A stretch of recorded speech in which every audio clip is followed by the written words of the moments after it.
Yeah. What's popping, y'all? What's happening? What's going on? It's your man Marq Nash. You already know we back here with another great episode of Breaking the Beats. Hope you guys are having a great day wherever this broadcast is finding you at. Make sure I click save over here. I'm having a little reverb. Should be handled momentarily. There we go. That's clean. But how you guys doing out there? Hope y'all having a good day. We're gonna get right into the show. It's a lot that we got to get into. But before we do any of that, let's run the outro, baby. No, we're gonna run the intro. The show just started. Why am I running the outro? Y'all know what I meant. This that squad sound. This is me,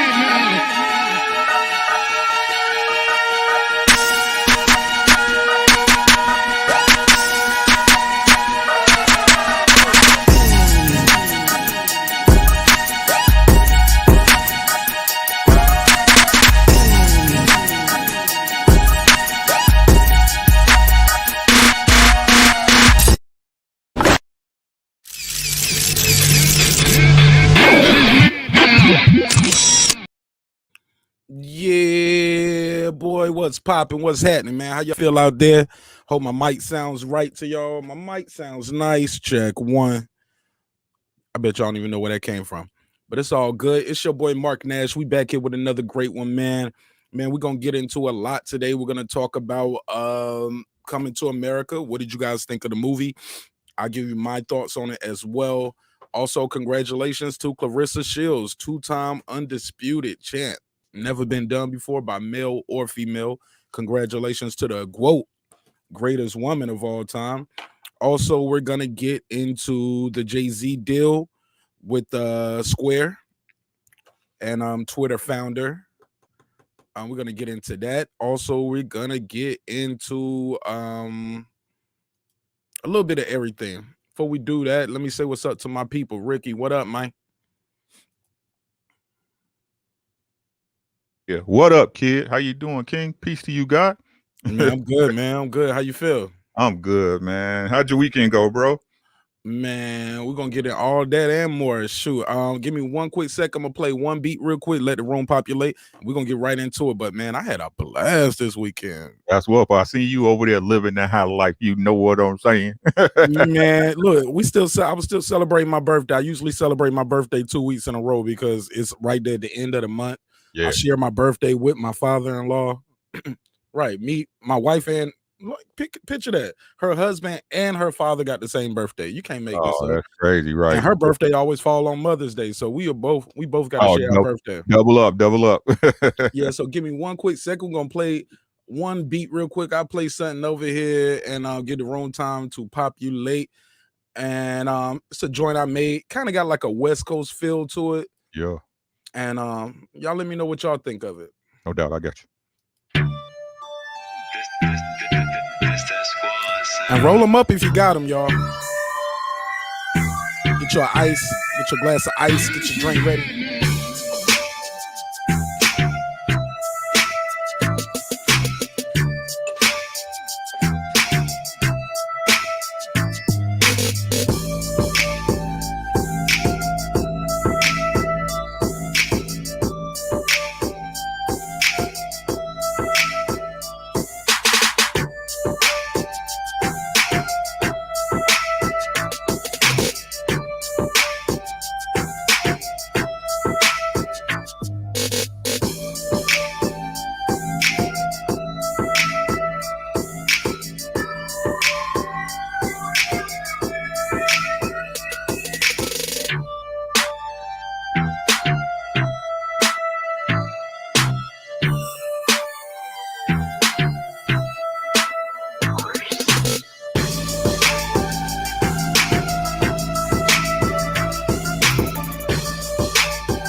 Yeah. What's Yeah. popping, y'all? What's Yeah. popping? What's popping? How's sound out there? Get this mic right. Check 1 2. Check 1 2. Ricky Williams, how you feeling, my G? I'm good, man. Hey, that beat, I ain't like, man. I ain't like a lot. I ain't like. Yeah, that was hot, bro. Yeah, appreciate it, Get man. that I actually sound. made it for this. It's a female artist named Frankie Lou.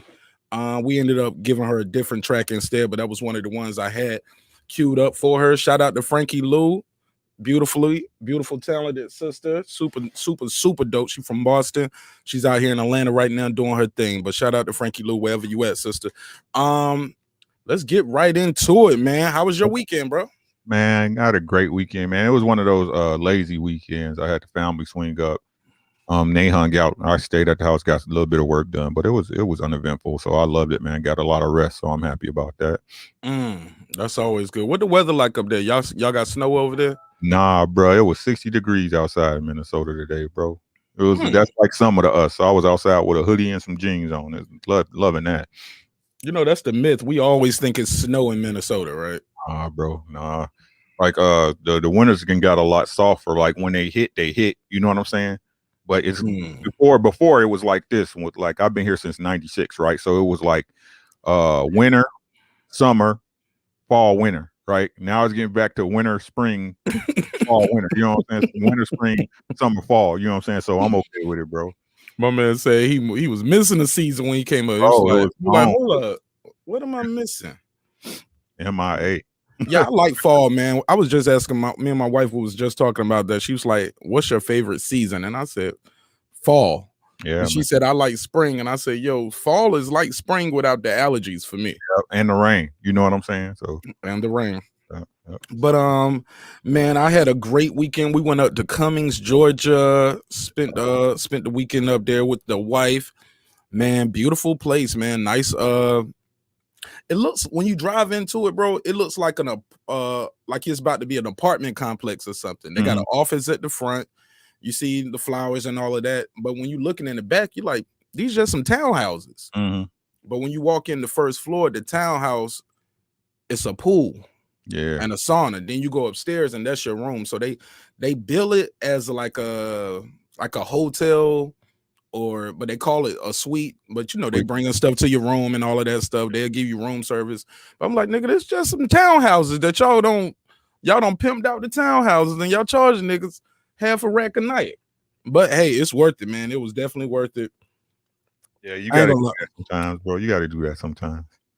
Okay, I lied. It wasn't worth it. They overpriced it a little bit. Okay, look, the time with my woman was great. But bro, for like $500 a night, man, y'all should be bringing me some juice and coffee in the morning, bro. I should get a hot breakfast. Man. It should be it ain't even no microwave in the room, bro. It should be a microwave in here. A half a rack, shit. Yeah, man, they better have some drink coupons or something in that hole for half a rack. Bro, and there's nothing around there to do. Oh, for real? Man, it ain't nothing to do around there. You can walk on the trail. You want to walk the holding hands trail with your lady and do our scavenger hunt? They was like, yo, we'll give you do our scavenger hunt. We got a good surprise for you. You get 10% off. 10% off. 10%. 10%. Okay. Right. Hey, look, halfway through, my wife was like, shit, let's do this pussy ass scavenger hunt, nigga. Get that $50. Man, shit. Get something out this deal, bro. I told her next time we come, we're gonna split it. We'll spend the first night in the room with the pool and all that. The next night we'll get one of the rooms without the pool. I was like, man, come on. Like, but no, I was like, what a juice, the coffee, no hot breakfast. That's bogus on these streets. Bro, they taxing on the drinks in the refrigerator, $1.50 for a canned Coke. I was like, look, we're going to the corner store right here. I'm gonna get us some sodas. I'm gonna get us some snacks. Right. Come on, man. You already know. Yeah, man. Hell yeah, man. But not to sound too ungrateful though. It was a beautiful thing. But I really miss my daughter, Ricky. That was the first time I spent the night without my daughter. Oh yeah, my presence. So I was having anxiety. Nigga almost teared up on the way. Like, what if something happened? I was playing that what if game the whole way. Like, damn, man. I was like, yeah, I love her mother, my grandma, her mother, Mhm. My wife's mother, my daughter's grandmother, came over to our house and stayed at our house, so my daughter would have, you know, a familiar surrounding. It won't trip her out too much. But even still, man, you just be like, man, nobody's gonna take care of your kid the way you are. Exactly, You know? man. It gets easier as you go along, though, bro. But I've been there with you. You know what I'm saying? It's like hard, man. Be like, you know what I'm saying? Yeah, man. I ain't realize I liked my daughter that much. I mean, she was cool and all, but I was like, yo, I actually like Shorty. Yeah. Smart Shorty, yo. I know what she's saying, even though nobody else know what she's saying. Mhm. Like, I just know her vibe. So it was truly amazing. But man, let's get into it, man. Did you catch the Coming to America sequel this weekend? Of course I did. Who Okay, did? what I'm you black. I'm black, bro. Man, I thought it was pretty good, man. I mean, give me your assessment. Give me your assessment. That's what I'm talking about. I thought it was pretty good, man. It was some kind of messages in there that I wasn't too happy with that they was pushing, but you know, they got to do that shit to sell the movie. So, but I mean, the acting was on point. Eddie Murphy's timing is still on point. You know what I'm saying? Eddie Murphy timing crazy, bro. It was He's just different, right? Isn't he different? Yeah. He's just different. Yeah, man. It's like it's just something about him, man. He could sell a character. But how he'll still look at the camera and shit, you know what I'm saying, or act a certain way after the joke get told, man. He on point, man. But I really enjoyed it, man. Especially if you seen. I think a lot of the problem is a lot of these kiddos didn't see the first one, so they're going to the second one like, nah. You go watch the first one, you'll understand. But I thought it was a good bounce back. I mean, I'm gonna watch it again. So if it's not good, I don't watch it again. So I would say out of 10, I give it a heavy 7. Give it a heavy 7, bro. Okay. I'm glad you said that because you beat me to my question. The question I was been asking everybody too. I was like, what do you rate the movie at out of 10? Man, I've been hearing 5s and 3s and 4s. I'm like, what? So let me ask you this since you already said that part. You said you give it a 7 out of a 10, right? Yep. What is a 10 to you? In a movie? Yeah, give me a movie that's a 10 to you so I'll know where we gauging it at. I mean, that's hard, right? Oh, that's like hard to give us a movie a 10. So Training Day's a 10. Training Day's a 10. The Matrix was a 10 for me. Give me a 10 that's a comedy. I'm sorry. Oh, that's a comedy? Yeah, because you know, to keep everything in perspective. Is 10 that fair? Comedy. Yeah, that's cool. I'm trying to think though, because I don't want to fib on here. Comedy, that's a 10. It's hard, right? It's or hard comedy, to get a 10. yeah. Or comedy. Yeah, man, it's hard to get a 10. A comedy usually, even though if it's a good movie, it's usually an actor or actors in there that you don't really like. Would you give Bad Boys a 10 or no, Harlem Nights? No, Harlem Nights a 10. Harlem Nights is a 10. Harlem Nights is a 10. Yeah. Okay. That movie got everything. And it's a cult classic. You know what I mean? So Harlem Nights is definitely a 10. But if I would say like movies though, that's the whole thing. Harlem Nights. So let's say comedy in a TV show, right? Okay. The Boondocks. The Boondocks is a 10. Right. I gotta give it that, man. That's crazy. Yeah, that's a good one, man. I'm an adult and I'll sit there and watch that all the way through. The Boondocks is classic, bro. Rewind it by myself laughing. Yeah, I get you. Go ahead. Yeah, they need to bring the Boondocks back. That's what y'all need to do. Bring the Boondocks back. Yeah, man. It's gonna be sad, man. They ain't got Pops, but somebody can do John Witherspoon's voice. I mean, just do Riley, and you could just do Riley and Riley. Huey, right? Game, and you looking kind of unfamiliar right now. You know what I'm saying? You can just do them. You know what I'm saying? Come on, bro. Yo, it's a 10. Okay, so you gave it a 7. All right. What's something that you could have dealt without that movie when you was watching? Like, hey man, they could have kept this whole scene out. This shit, I ain't feeling this. Ooh.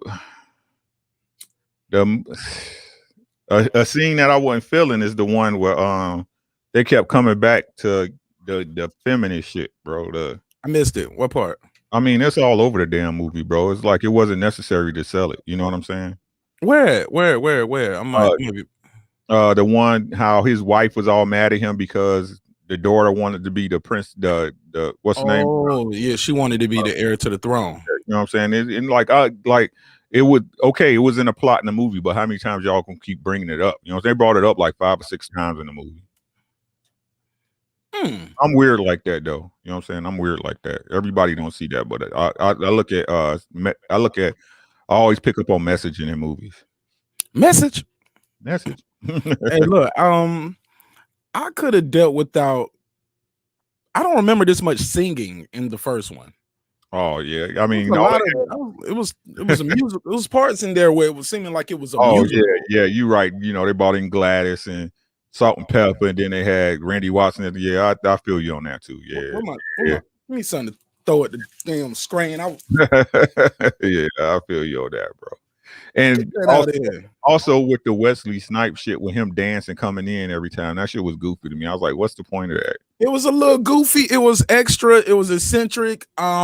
But I ain't gonna lie, I don't remember Wesley Snipes being this funny in a movie. Maybe other than the one we just saw with Dolomite. Yeah. Other than that, what is the comedy Wesley's done? Before you answer though, let me introduce my man from the Lou. What it do? King Gauge the Math, 55 sitting on 55 mil, as we all should feel. Talk to us, King. Hey, salute to everyone listening. Salute to everyone on the panel. What's up, King Ricky? Oh my God. Peace to you, God. Peace to you, God. How you doing, brother? I'm doing good. I can't complain. All right. Salute to Marq Nash. Hope everyone had a great weekend, as I did. Absolutely. Yeah, thank you, bro. Yeah, man. We just getting locked in, just getting the show started. Getting your take on also the chat too. Y'all let me know, what did y'all give this movie out of a 10? Ricky gave it a 7, strong 7. I haven't gave my rating yet, but what say you, King Agent Meth? What movie? Coming to America. Part 1, I'll give it a 9. I haven't seen part 2 yet. I've been torturing myself. No, I have the opportunity. My daughter was like, "Hey, you go watch it here," but she has Amazon Prime. But I could get it. Man, I would have sent you a password, man, so you can watch that shit, man. I got a link. No, I still got a free 30-day trial. If you spent the weekend as I spent it, you understand why I ain't have time to watch it. And I was just torturing myself. It's one of those things you just take for granted with time. I'm gonna get to it when I get. I couldn't wait, Agent Math, because I knew this was gonna happen. Everybody was gonna try to ruin the movie for me if I didn't watch it right away. So I was one of those people. I stayed up and I watched it at night, man. When it dropped, I went on and hit the button. I was like, "Oh, this shit playing now." So I went on and hit the button and started playing it. No, I had the opportunity to watch it Thursday night. Yeah, but baller, you got that? You get that drop early. I ain't mad at you. Yeah, salute to the one of my companions at the barbershop. Hey. But I was just I'm just waiting on time. Okay, I'm seeing people saying 8 out of 10. Okay, I see Derek Lincoln gave it an 8 as well. I'm gonna be honest. It's gonna be a little bit of spoilers in here, King Asian Math, but we're not gonna spoil pretty much the plot and everything for you. A little bit of the singing, though, I think that could have been switched out. I think that part could have been used at the end to close it out with "What a King," and let them be talking about Prince Hakeem and all of that. It just seemed out of place right there at the beginning with King Joffrey. Also, I just didn't feel like I needed that. I felt like I would have liked Randy Watkins earlier in the movie. That boy good. Bring that back earlier. But yeah, man, I felt like we didn't have to call it coming. I get it, it's coming to America, but they was coming to Zamunda most of the movie. Most of the movie, they wasn't even in America. I mean, really they were, but it's set where it's supposed to be somewhere else. But what I did take away from it was, if the movie would have came out essentially as it was planned, where they were going to be like where this was going to drop around Christmas time, going to the theaters, I think it would have been a smash, big hit.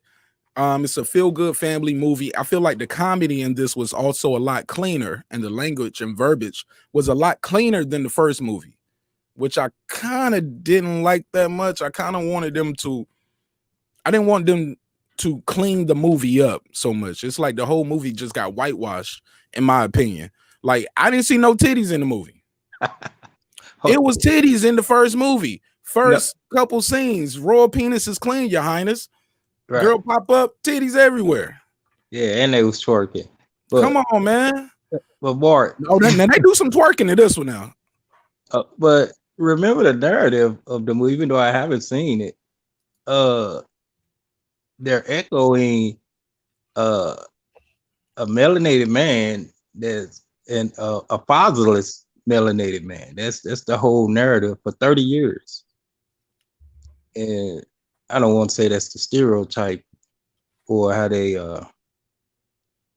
picture the fathers of America, but that's definitely what they depicted in that movie. Dude grew up 30 years without his old dude. Because he was a king.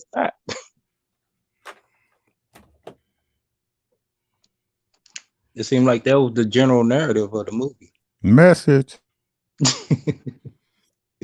I was just saying, as you know, look, you say, hey, they're cleaning it up. I think, hey, the whole narrative was just filthy. You know what I'm saying? Say it again, King Age, man. I'm sorry. I'm over here trying to get rid of this troll in my chat over here, but go ahead. Oh, okay. Oh, no, you were saying they whitewashed it, but I think, yeah, probably visually, I definitely get what you're saying. But the manuscript narrative, maybe I'm overlooking into it. I heard Ricky said message, so he definitely gets it. Where I'm going with it. The script is still based on a young African American man, or whatever connotation you want to put him on, black man, grew up without his father for 30 years. Okay. Now that's time that man can't get back. And they said, well, but he became the king of this and that. To each his own, how they want to weigh that. He still got to get acclimated to being the king, and had his father nurtured him for 30 years for that position. So I guess there'll be a part 3 to see how he got accustomed to being king of what is that, Zamunda, wherever they went to. I guess what I'm saying is it's priceless. It's priceless for a child to have their, especially both parents, but in this day and age, I would say especially father. And I guess I'd be biased with it because I am a father. That's priceless. So that man grew up 30 years without his father, and that's the narrative they push. And it's all good. Grew up 30 years without your father, still turn out good. My man Sir Senior said they mocking us with that. I didn't take. I'm gonna be honest. Sir Senior said that. Yeah. I ain't gonna lie. I didn't read that deep into it. Maybe I'm just being surface on it. Like, even with, like Ricky said, he saw I guess the feministic messaging that they was pushing, like, yeah, I'm a woman, but I can be king type thing. Oh, am I wording your words wrong, Ricky? I'll let you say it. No, you're pretty much on point. It's like I understand it, but that's just like you say it with the cursing and stuff. Everybody, that no matter what you say, bro, these films are all gonna have certain narratives in it, bro, because that's what the powers that be want the entertainment business to show you. You know what I'm saying? That's like you said, and then you don't pick up on it because it's so frequent that it's part of our society right now. You know what I'm saying? It's like all that shit is subliminal television programming, bro. But I pick up on it because I know the cues, right? I understand where they're trying to get our society to move to. It's almost there. Continue. I mean, for example, like, okay, so for one, to cover what the King Angel Mav said, the God said, right? What they do is they take our pain and wrap it up and sell it back to us. right? They take it and they repackage it, and they're not really repackage it, but they sell you your pain back. So that's like the movie everybody was raving about, Judas, right? Y'all know what I'm talking about, right? Oh yeah, absolutely. Judas and the Black Messiah, right? So it's just crazy, man. It's like, so how can you? Okay, this man got shot, killed with his baby mother sitting right there next to him. They drugged him, right? Made him fall asleep so he couldn't recover and shot him dead. Shot him dead in his bed, right? What they do, they put it in a movie and show you, hey, nigga, this is what we do to y'all. Right? Same with Malcolm X, bro. Same with Malcolm X. Yeah, this man, he accomplished all this, but nigga, guess what's gonna happen, nigga, if you try this route? Right? That's why you think all these little ghetto books are always so goddamn successful. You know what I'm saying? How to pimp, how to be, you know what I'm saying? Oh, you know what I'm saying? Street tales and all this goofy shit. Because what they do is they sit up there, they take it and repackage you and then sell you that lifestyle back to you. Right? And we wonder why we in a preponderance of fucking PTSD. And all the information we get back and forth is either if you're a hero, you're going, you know what I'm saying? Or if you're a black man that stands up for yourself, you're going to die. Right? The same stories you get on all the commercials and shit right now. Check out the commercials, bro. You know what I'm saying? They show, if you see it, it's going to be a gay person on a commercial, right? It's going to be a gay person or a gay couple. And then if they do have a heterosexual couple, they're going to be mixed. And more than likely, it's going to be a black man, a black woman with a white man. Say that again for the people in the back. More than likely, it's going to be a black woman with a white man, because they want you to believe that a black man and a black woman can't have a healthy household, right? They can't have a healthy relationship. So on this commercial where they smart enough to pick this detergent, right? It's going to be a white head of the family and a black woman behind them. Right? And y'all got to understand, these movies not going to get made unless they conform to what the CIA and shit is. To all this shit's been done. Ricky, I got to ask you a question though, my brother. Enlighten me and my audience, because you know you one of the OGs. You know what I'm saying? You been here before, right? Well before me. Enlighten me and my audience. Why would they not show as much? Because they will show it, but not as much. And how you say preponderance or whatever the word is. Y'all know what I mean. I got my Stephen A. big word list over here. I'm going to go to that every now and then. Look, why would they not show the black man with the white woman as much as they would show a black woman with the white man? Because or the white guy with the mixed woman, because he might be with the biracial woman. Show the white guy with the biracial chick. Because they want you to subliminally think that black men are not capable of running a successful household. That you're not capable of being ahead of your home. Interesting. Okay. So we're gonna keep it moving real quick on this, because I definitely want to add some more to this. So the Wesley Snipes character, somebody said they liked it. That was the funniest they seen him. Let me see who said that. I think that was Derek. He said I liked him in this movie. What did you think of Wesley's character in here? Shout out to Eddie Murphy, back to back, working with Wesley Snipes. So impressed by him when they did Dolomite. Say, hey, look, man, you know I'm doing Coming to America too. Shoot, come on over in there too. Wesley, he brought him back. I think he brought him back, man. In my opinion, I never even looked at Wesley as being able to get this into a character. Even I saw him what was that show? I just saw him on, no, it was a movie called Cutthroat. What was it called? Cutthroat something. Cutthroat City. It's about New Orleans after Katrina. It's about it got the guy who played Raekwon in the Wu-Tang movie. But basically him and his friends start hitting licks. Basically, T.I.'s in the movie. T.I. actually plays a guy with Villa Lago. Did y'all guys see that movie? It's on Netflix. It's called Cutthroat City. You might muted, Rick. No, I haven't. No, I know what you're talking about, but I ain't watched it yet. But I'm gonna check it out now that you Give it a shot. Give it a shot. It's a lot of No. poetry in it. It's a lot of art in it. RZA directed it. Got Wesley Snipes in it, and Wesley Snipes gets into his character bag again. He's not just talking like Wesley. He talking like, oh, talking to that boy. What would you do? Like he's got almost like a Southern New Orleans. Like it was hard not to laugh at certain points. I was like, let me get into it. He's an actor, and he is acting, and he killed that shit, man. And I thought he did a great job in this Coming to America. I don't know how much I like the nigga walking in like the Mac, like he walking in like. But I get it though. I get it. If I'm sitting here talking about it, laughing, it worked, right?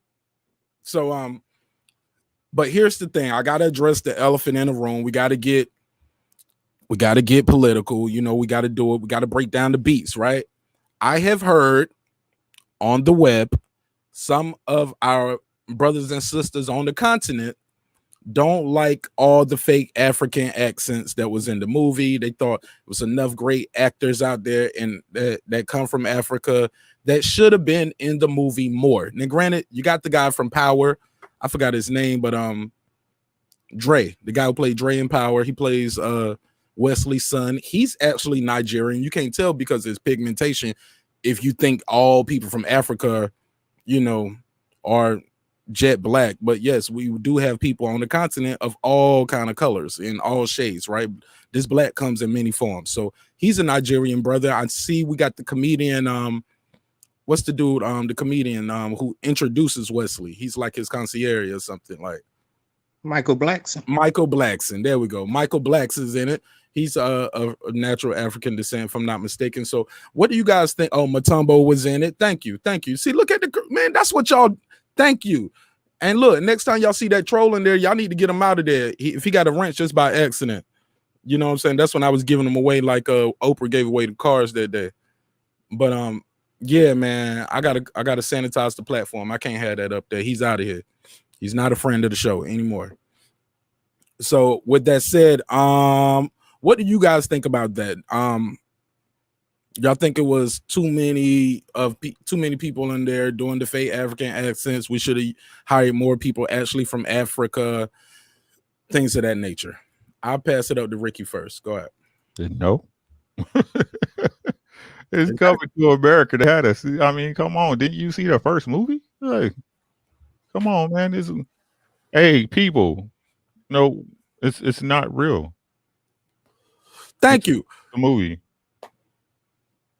Zamunda is not a real place. Yeah, you can't go to Zamunda or Wakanda. Or Next Doria. Just you know. The niggas had a country called Next Doria. It's not real. I'm saying it's a movie, bro. It's like most of the actors in there was in Coming to America 1. Okay. Okay, Asian Matt, talk to me. Well, they should have put in on the budgeting. I mean, you know, make it make sense, dollars and cents. You want more continental representation from Africa? Put up some money. You could have shot it in Africa. You know, they could have highlighted some of their regions been in the movie, actually put them on the map. But it's like the guy Ricky said, it's Coming to America. They didn't have that gripe about part 1. So where's all this energy coming from in part 2? I don't know, man. I don't get it because it's several brothers from the continent, brothers from the UK that come to America and they play American parts all the time. They sitting there talking like me, talking like Ricky. Hey, what's up, partner? As soon as it's over, is it time for tea? They sound like rap star when the camera go off. You get what I'm saying? Yeah, I'm over here in America doing my movie. Yeah, like he did not sound like that when I was watching him play Franklin Saint, Right. or the brother who plays Fred Hampton. I just don't feel like I feel like if you find the right person, you're gonna get that kind of negative energy. I don't think the majority of the brothers and sisters on the continent. Now, granted, this is just my thought. I ain't talked to the majority. I ain't talked to a fraction of them, right? I hate when people say most people. Like, man, you haven't talked to most women in the world. You only talk to the women that talk to you, nigga. Most women or most people. Stop it, bro. You ain't talk to most people. You get what I'm saying? Even if you just haven't, right? So, in my opinion, I think people are trying to make mountains out of molehills, bro. Trying to cause division, trying to make the movie not be successful. My final synopsis of the movie is, if you walked into it thinking 30 years later they're gonna recreate something to either be parallel to what they did 30 years prior, especially in this sensitive ass climate that we in, you went into it with the wrong mind state, in my opinion. I looked at it as I was gonna look at this like a fresh movie. When they told me they was trying to drop it around Christmas time, like, and this was because they've been filming this since they was filming Bad Boys 2. I mean, the last Bad Boys. They was filming it. Some of this shit was right here down the block from me at Rick Ross' house. Some of that shit was right here down the block from me the other way at Tyler Perry Studios. Literally. You know what I'm saying? So the shit been in works for a long time. So even when they had rapped, I was like, damn, it ain't gonna come out to 2020 at Christmas time. This was 2019 when I found this out. I was like, damn, I gotta wait the next year at Christmas. Then COVID hit. Like I said, if you went into it wanting it or thinking it was gonna be better than the first one, you might have went into it with the wrong mind state. I look at it for what it is. It's a Christmas time movie, when what they had it slated for, of course, and it's a feel-good family movie. They went more the family route. And I was excited about the new character when I saw the new character, the witch doctor character, because I didn't know if the witch doctor character was a man or a woman until at some point in the movie they said something that made it refer to it like it was a woman.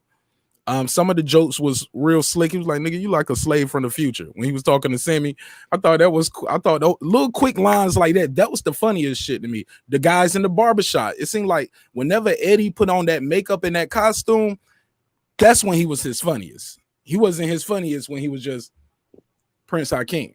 He was his funniest when they did the flashbacks, or when he was the barbers, or when they was on stage, or when he was the witch doctor. But with that said, let me mute my mic and pass the floor to my boy Neophyte Bakar. How you feeling, my G? Feeling good. I have my my dislikes about the movie and whatnot. However, I didn't finish watching it on purpose. I want to sit and enjoy it, but I want to hear other people's opinions just so I can just take a temperature of what everybody is feeling on it. I'm going to have my own opinions on it. I still appreciate the fact that Eddie always goes for the black star power, right? He always goes in with the mindset of, I want this to be a feel-good movie, but a feel-good movie for black people. He always had that mindset at heart. Boomerang. He was on. Oh yeah. He was on a late show with said late night show. Anyway, he was on there and he was doing an interview, and the question kept coming up: where's all the white people? Boomerang. No white people. None. Right? And it was a dope movie, enough to where it got everybody's attention. Right? He didn't stop there. He made a couple of movies. Matter of fact,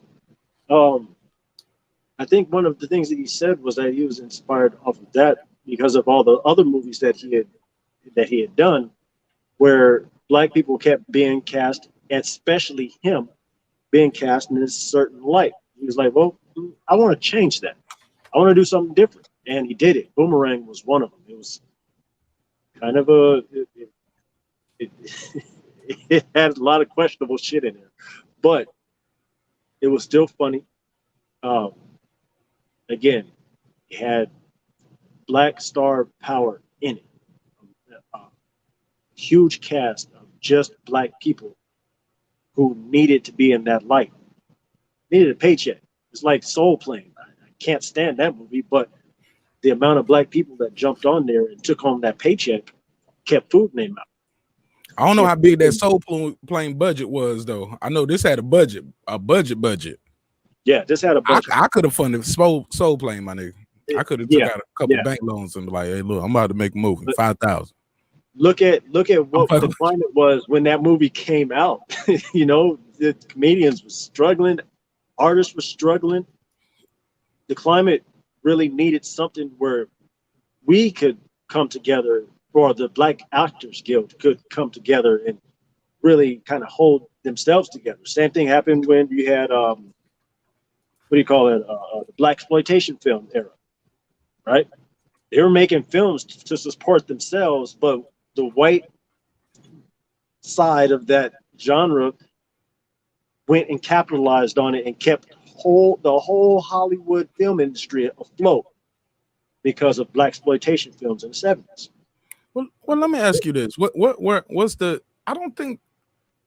music industry and the film industry doing that bad in 2004? See, May 28, 2004, I was still in the Army, man. So I was kind of in my own bubble right there. So you guys enlighten me. What 2004? Are they struggling? Because that was really before iTunes really hit. I know it was a little after the Napster area. I think we were going into LimeWire, but I think the music industry was still selling CDs. Yeah, but the wave was definitely there, and there was a lot of fear and a lot of uncertainty as to where the music was going to go. A lot of artists were talking about where the paychecks at. They had to do concerts and go on tour in order to get their bread right. They couldn't just sell CDs no more. It was coming down, and people were like really afraid of it. You know, that's what all the artists that I was listening to at the time was talking about. Like, they weren't able to hit those numbers like they used to, and then it put a lot of artists on the ropes. They was like struggling, trying to figure out what the fuck am I going to do here. Okay, right? They should have been listening to Prince and what he was talking about, but they didn't do that. Okay, let's smart as fuck, bro. Real talk. Prince was smart as fuck, bro. He was smart as fuck, bro. I went on his tour, bro, at his house. You know, I'm up here in Minnesota. So he have a tour, man, and you go through his house, bro, and he got this room with his journal in it, man, and he got some really interesting stuff in there, bro. He got some really interesting stuff. How he changed his name to Nothing, right? He changed his name to Nothing. People don't understand what that means. Y'all need to look this stuff up, bro. Yeah. A spiritual person like myself who practices this weird stuff, I know exactly what he was doing. And yeah, people need to take note on why he did that. Hey, look, real quick. Also, people need to take note that you look like Sha Stimuli. I'm about to share this picture of Sha Stimuli, bro. You look like Sha Stimuli, my G.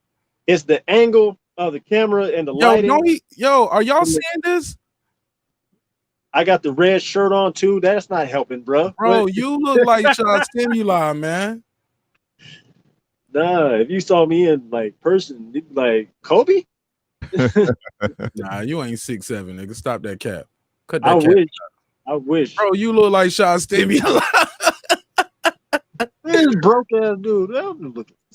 Sha Stimuli nice as fuck though, man. He a cool dude. He can rap his ass off. His brother is actually one of the producers for the Biggie. He was one of Biggie's hitmen. Let me turn on my Nah, you cool. I just had to get that joke off. Go ahead. You said what people need to realize. I had to get that off. Bro, you look like Sha Stimuli. SHASTIMULI. He can rap his ass off. Dope as fuck. And you look like when I get my hair together. Yo, let me find out Star Stimuli fell off a little bit from this rap game, and he was like, you know what, I'm gonna take my last little money from this label or buy me a truck, and I'm gonna go coast to coast with this shit. Man, get the camera off my camera. Man. What you doing, man? What you doing? This ain't that kind of show. You killed my camera with that one. Hey, look, man. My whole camera fell over. It was like, I can't do this. Nah, man, but yo, you kind of favoring it to me. But final thoughts on this, guys. Flop or not? Flop or not? I'm gonna say not, bro. That's not no flop, bro. Movie's not a flop. Not at all. What you think? I know you said you haven't seen it yet, Asia Math. From what you're hearing in the streets, I know you coast to coast with it, Neo. What do y'all think, flop or not? I'm gonna go to Asia Math first because he been quiet. I'm gonna say even just looking at the previews, I'm gonna say not, and then just from the chatter I've been hearing up until this point, all the way from Thursday to now, it was people were well entertained, about that. They didn't feel like it was time wasted. Feel like it was well scripted. It was funny. It was a good piggyback to what the first one did.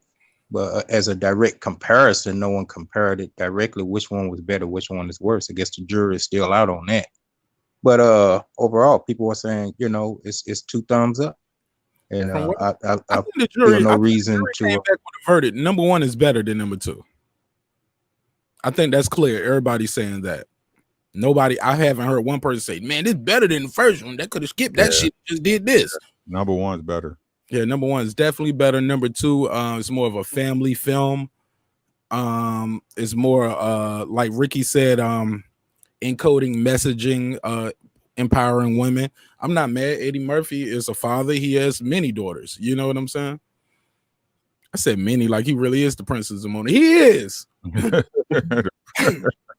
Rick Ross, that came to him, I want to say first time with about 6 digits, about 200,000. They came back. That was the number he offered. They passed. They came back later. This time he told them 280, and I want a small part in the film to use his house, to use the crib. What do y'all think about that? Before we move on, that's goofy as hell. I wouldn't have done that shit. Huh? I wouldn't. It's highway robbery, but okay. Right. Hold on. What you say? You say you wouldn't have done it? You wouldn't have let him use your crib? Nah, not for no. Come on, bro. With the magic, like $250 million, and I got a part in the movie. Boss. He was supposed to let the OGs use his house off God. You know what I'm saying? What? Yeah, okay, man. Hold up. I want to tell you, man. No, these ain't the gods. These them folks. Eddie Murphy ain't paid for this out of pocket, bro. Who? This is a film company. Hold on, bro. Who would Rick Ross be if somebody didn't put him on? He would be William Roberts. He'll still be in that goddamn county suit talking about fat boy is commissary time, huh? Come on, man. Yo, where am I drops at? Where's the drops at? Ricky is on fire. Eddie Murphy, bro. Come on, man. You're supposed to show respect. I understand, but like I keep telling you, bro, people in this bag, everybody got to get paid. Come on, man. Where's the love at, my nigga? Where's the love? Where's the business at, though, Ricky? This is Where's business. the love? I don't care. Now, hold on, asking me to be in it. Okay, I'll pull up and you ain't got to pay me, but you want to use my crib for X amount of months? Where? And I just supposed to just eat that cost and go live somewhere else? Them movies don't be taking no months to make. Bro, I'm gonna let you know they was at the nigga crib for a minute, bro. I remember passing that shit all the time. Every time I go to Guitar Center, going to Fayetteville, I gotta pass that damn Holyfield mansion. He got that shit. Look, Holyfield got his mansion on the same street as the Walmart and Waffle House. Okay, like you don't pass that shit, bro. Don't he got a house in Miami? Don't he got a house in Miami? Just bought Amari Stoudemire's house, cash, 3.5 million. Bro, what the fuck, bro? It's like you can't stand a Wingstop, nigga. But look, it's not Eddie Murphy paying the money. This is the production company. They got billions of dollars. Right? This is what Universal Film. Who made this? Warner Brothers. Let me look this up. Let me find out. I don't know who did it. I thought it was Relativity. I thought it was Relatively Media. I did it either way, man. He's supposed to. Either way. I hear what you're saying, but I'm saying some other shit. I get you. I ain't mad at you. Let me go to go ahead, Neo. Tell me what you think about it. They used your crib 280 and I get a spot in the movie. It depends on where the money is coming from. If it's coming from the Paramount Pictures. Yeah, they're gonna have to pay me. And it's distributed by Amazon. But you know what happens is you have producers, y'all put it together and then y'all sell it. Y'all basically sell it to theaters. Theaters buy it, but during the COVID, they didn't want to risk that limited thing, with sales, so they just went on and sold it to a distribution company like Amazon Studios. Right. That way they don't have to worry about all the loopholes and all that other BS. As long as it's coming from their pocket, they're gonna have to break me off some bread, to be honest with you. I mean, if it's coming from Eddie, if it was like just Eddie and it was Eddie's production, it was like, because he used to have a production and whatnot. If it was coming from him and it was his pocket, nah, I wouldn't have charged like that. Well, he is a producer on the thing, though. He is one of the producers. Just right. He had when he was doing like Boomerang and whatnot, that was like his product, right? But this one's not. So yeah, those people that are paying him, you're gonna have to pay me too. Line my pockets with some bread, bruh. You're gonna use my you're gonna use my house and whatnot. But it for Ed though, I mean, it's still for the strength though. I mean, still in the strength. Come on, man. Damn, y'all ain't gonna like me, man. Because I'm gonna be like Rick Ross. I'm like, I didn't come up with Eddie Murphy. Didn't put me on. And this is light work, man. This is the going rate for a mansion for X amount of time that you use it for. Y'all came to me. I didn't come to y'all saying, "Hey, come use my crib to shoot your shit." I got a spot. He probably did, though. I want to sign to my label. He probably saw Eddie in Hollywood was like, "You can use my house," and then charged it. Yeah, but look, I'm gonna let you know those elephants. When I used to ride by, you can see those big ass giraffes and elephants in that front part right there. That they green screen the rest of it, but you can see them setting it up, and you can see them like you can see those big ass zoo ass crates. You can see the elephants. Like depending on what day and time you rode by, I was like, "Yo, that's a fucking elephant." Babar was there. Huh? It's a damn elephant right there. I can see that walking around the damn front of the little thing, and you can see them with the train walking around. I'm like, yo, those some damn giraffes over there. Yo, this is a giraffe. Yo, I ain't gonna lie, I was this close to getting out my car and pulling over at the Waffle House across street from the house. It's a Waffle House. Yes, I love Waffle House. And set up the drone. I was like, yo, I'm gonna fly the drone across here real quick. But man, you dealing with that kind of money that shoot my shit out the sky, man. And they'll be well within their legal rights, and I'll go to jail. They were like, you flying your drone over our product? We can't have man. Right. But Sir Senior joins the panel, joins the show. What's up, sir? Peace, sir. Peace, God. Sir got a new picture on this month. Yeah, salute to everybody, man. Right, like he ain't mysterious enough. He can put a picture up with him wearing a mask. Come on now. What was you about to do? Bum rush the state capitol with them Trumpers, or what is he doing right here? Now, he look like he downtown somewhere. Like where you at? You in Raleigh somewhere? Yeah, that was me in Raleigh. At the protest. I'm always at most protests or whatever. Y'all was protesting that girl giving all her money, her millions away to that boy to keep going to jail. They raised the bail for her ass. They was like, oh, she want to get him out again? 3.6 million. Next time when the bail, I was like, yo, they don't even give niggas bail like that, but they know she got the money. They are hustling you, shorty. Yeah. But go ahead. What you think of the movie? I ain't even watch it though. I was starting to watch it and I didn't, because I kept watching kept watching all the previews, and it turned my stomach. So I was like, I love Coming to America. I love Eddie Murphy. I love Arsenio Hall. I love Wesley Snipes. Most of the people who are in the movie, I ain't gonna name every single person in the movie. That's a million people, but I love all those actors and actresses, and I just didn't want that bad taste to be in my mouth, so I didn't even watch it because of some of the stuff that you guys named tonight, the overwhelming feminism, how they mocked us for saying, oh, well, you a king, but you ain't even had no daddy. Oh, well, you want to stand on your principles that you don't need no dad. Your mom is your mom and dad until they throw some money on the floor.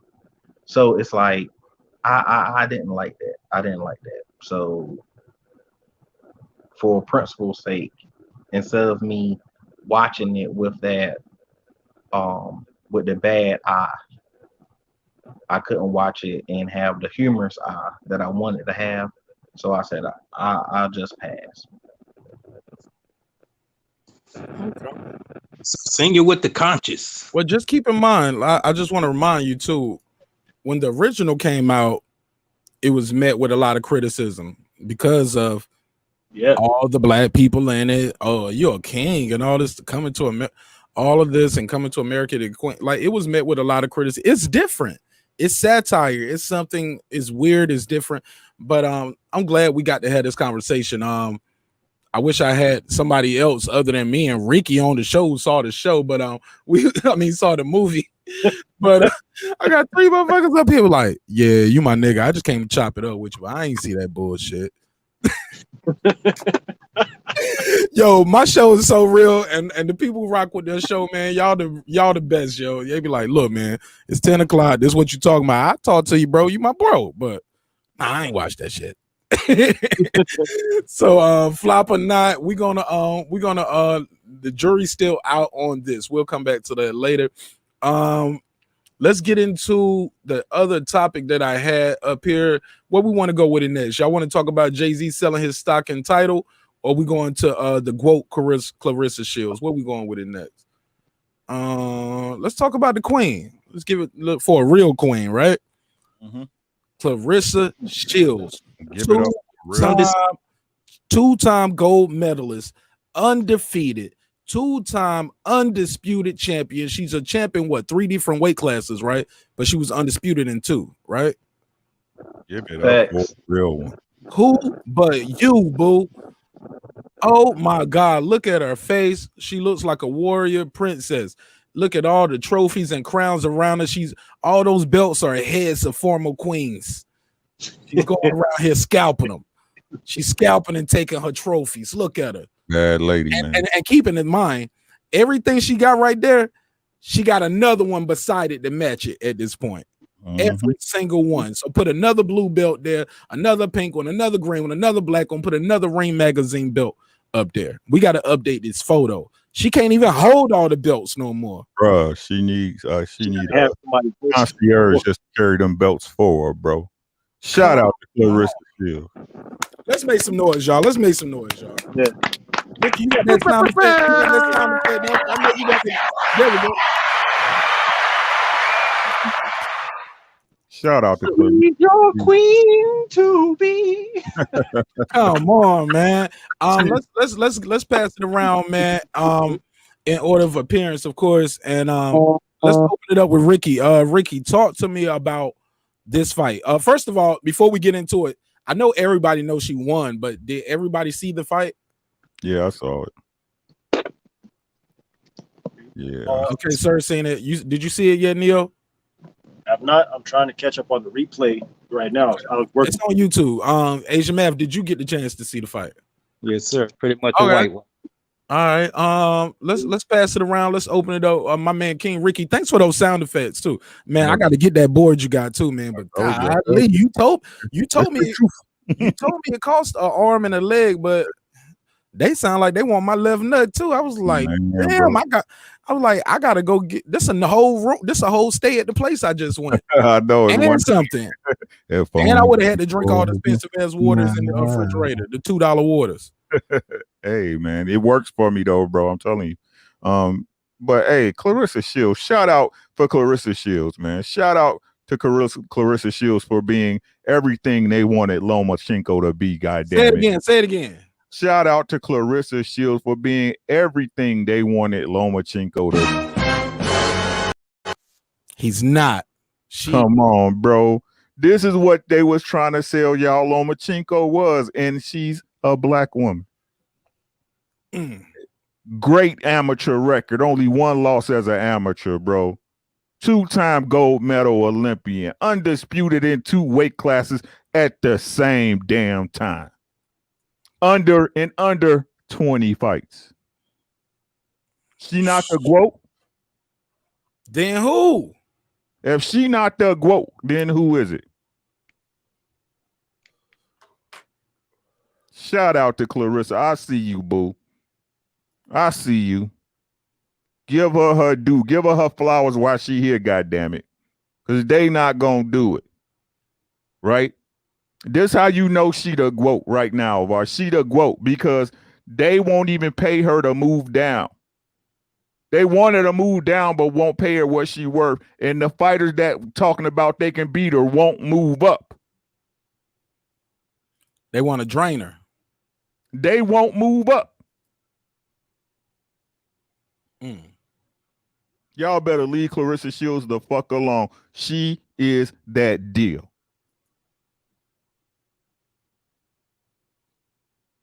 She is that deal. Fuck what y'all talking about. She is everything that they sold Lomachenko as. And Jerry Coney. Come on, bro. But y'all want to talk crazy. Y'all want to talk. And she had her own pay-per-view that she put together basically by her goddamn self. She's the GOAT. I gave her that $30, even though on my TV service, I could have got it with that. I still gave her that $30. She deserved it. She deserved more than that, bro. And if they move it to 3-minute round, she's stopping hoes straight up. Go ahead, move man. it to 3-minute round. She gonna stop them hoes. Or if they officiated differently, tell them to stop all that damn holding. Bro, if that was all they do is hold her. If that was a regular fight, the fighters getting points taken, bro. Boxing is boxing. And she the best at it. They be sparing these hoes. They be sparing them hoes. Come on, man. Shout out to the GOAT, goddammit. Y'all know what it is. Say her motherfucking name. My name is my name. Clarissa Shields, T-Rex the GOAT. T-Rex. Woo! Come on. Come on. Let's pass it around. Who up next, man? Let's keep it going, man, because we definitely gotta let everybody speak their piece on this. Who's next? Go ahead. Well, I mean, it's not much to add on to that. I mean, my goodness, you know, she's a tough act to follow. Trying to look forward into the future. I see Amanda Nunes is trying to throw herself on the radar, so that's kind of interesting and intriguing. I'm just gonna ask y'all, you know, where y'all feel this should go. Should it go to the octagon, or should Nunes step into the square circle? I'll go first. And I'm gonna be unpopular with this. As dope as I think Clarissa Shields is, and as dope as I think Amanda Nunes is, this need to be a boxing match, yo.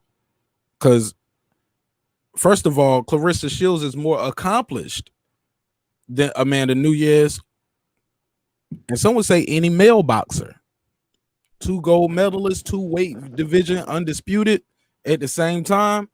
Nobody's doing that, man, in any combat sport or of any gender. So, or any country. I think the money is more available for the boxing fans to get it, because you get what I'm saying?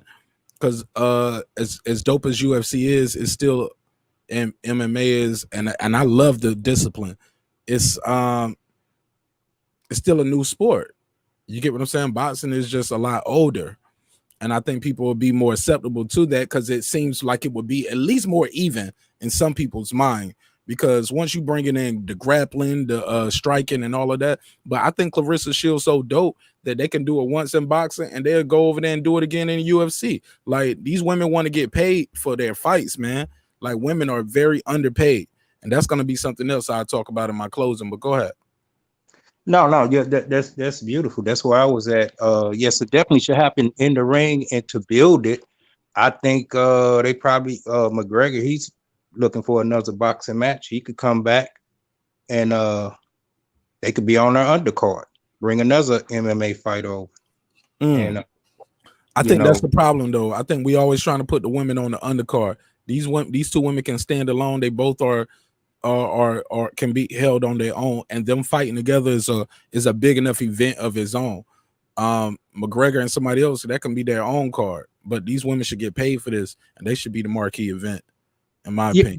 That's what I said. You said putting them on the undercard of McGregor, and I'm saying no, not putting them on the undercard. They need to be the headliner. This is a big enough event of its own. But go ahead. Mark. What I said is they can be on her undercard. Now maybe I was And that's fast not going. talking. No, well, it sounds like you said they can be on the undercard, but that's not even going to happen. Like Asia Math, like McGregor's not going to be on the undercard of Amanda Nunes fight. You get what I'm saying? I mean, it might not happen, but I'm just speaking. I'm speaking out loud, talking loud thoughts. My That's bad, why and I'm cutting you off just having too much of Yeah. a one-on-one conversation. But go ahead. But it's all good. But that's where I feel she's at now. She's done earned that. So a lot of these guys need to swallow their egos because they're not doing what she's doing. So she's done, to me, have earned the right to be the headliner. And if they want to get paid, they need to be on her undercard. And that'll help promote and help sell the card, sell the fight. But no, she could do it on her and Nunes. Get it there and get it. Let's pass it around. Go ahead, Sir Senior. Talk to me. Well, I want to say shout out to I'm in the side bedroom because I'm washing clothes and there's so much noise. But anyway, but I want to say shout out to Clarissa Shields, as I said before. One time, unified, 2 times undisputed, and she did it quicker than anybody. I mean, she took a so-called monster to Jurassic Park and turned her into Bow Wow. Talking about let me hold you. The whole fight. Man, she couldn't have did no better, but had that last little 30 seconds and knocked her out. And she had her stumbling already. She was like, dang, I ran out of time. But she killed her she shut her down the entire fight. She had her so delusional, she started waving her hand like she did something. She was like, I'm happy I just survived this round. Yay me. But that was somebody who was killing other women. But when you get in the ring with T-Rex, you're going to get slayed. Shout out to the group. All right. Go ahead, Neil. I think that fight was won from her entry. Just the walk in. Did you see the slow walk into this motherfucker? Like she already knew she was about to beat somebody.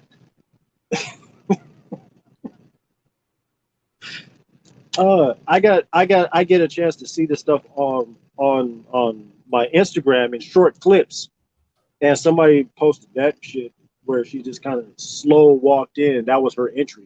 I'm like, bruh, the girl was clearly the winner when she walked into the building. She's a showman, man. She's a performer, man. She's coming into it, right? Bruh, I was feeling that. I was feeling that whole energy that she was walking in there. I think that that right there won the fight. Because if you saw the reaction on her face, I'm dying laughing. Nah, see, you ain't see the fight, bro. You going off them clips. Look, bro, you gotta watch these fights. I know you said you be busy, but man, every now and then, man, some of these, man, these ain't even long fights, or some people be getting knocked out. You got to catch these fights, my G, because that's telling half the battle right there, bro. She was styling on this girl at times. You know what I'm saying? And she was trying to get her, and when she was getting her, like it was just too much holding. Like they need to change though. I don't know what the rules are for far as if it's the same with somebody can tell me if I'm wrong for as female boxing, but it's too much time in the clinch. It's too much clinching going on, and they do not allow that significant amount of clinching in male boxing. And granted, I get it, the time difference, the weight of the gloves, all of that. But come on, man, you gotta let the lady work. Go ahead, sir. Yeah, they allow it. They call it holding with action. I've heard them say it before. So if you're holding but you're still moving, like that's why she would do this little fake little tapping on her, like she was hitting her or something. It was like you ain't fooling nobody, you ain't doing no action, but that is what allows them to hold longer in the female versus how they do in the males, which I think is trash because it's trash. It makes a person who is no good get to stay, in the ring longer, and they don't even have that much time anyway. 2 minutes go by really fast. 2 minutes go by fast, Super fast. fast. Yeah, and if you in shape, you can hide. You can avoid getting knocked out. Like when people say, "Well, she's not knocking these girls out at this level, man." Like it's harder to knock people out too. You get what I'm saying? Especially when they letting you hold, they letting the girl just literally just straight sidestep and run the whole round.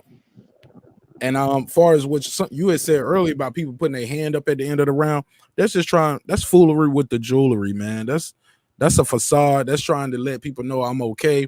But also, if the judge wanted to give you a round, they was like, well, she thinks she won. I said, man, Oscar used to do that shit all the time too. Put his hands up after the round, bro. You got washed. But and last thing I want to say about this, what are we gonna do to make sure the women in boxing or combat sports in general get the money that they deserve? Because like it's guys out there who haven't accomplished what she has accomplished, and they getting paid more, a lot more, and they ain't even fighting nobody like that. You get what I'm saying? I'm not gonna say any names out there, but I'll say a name: Gabe Rosado. I like King Gabe Rosado.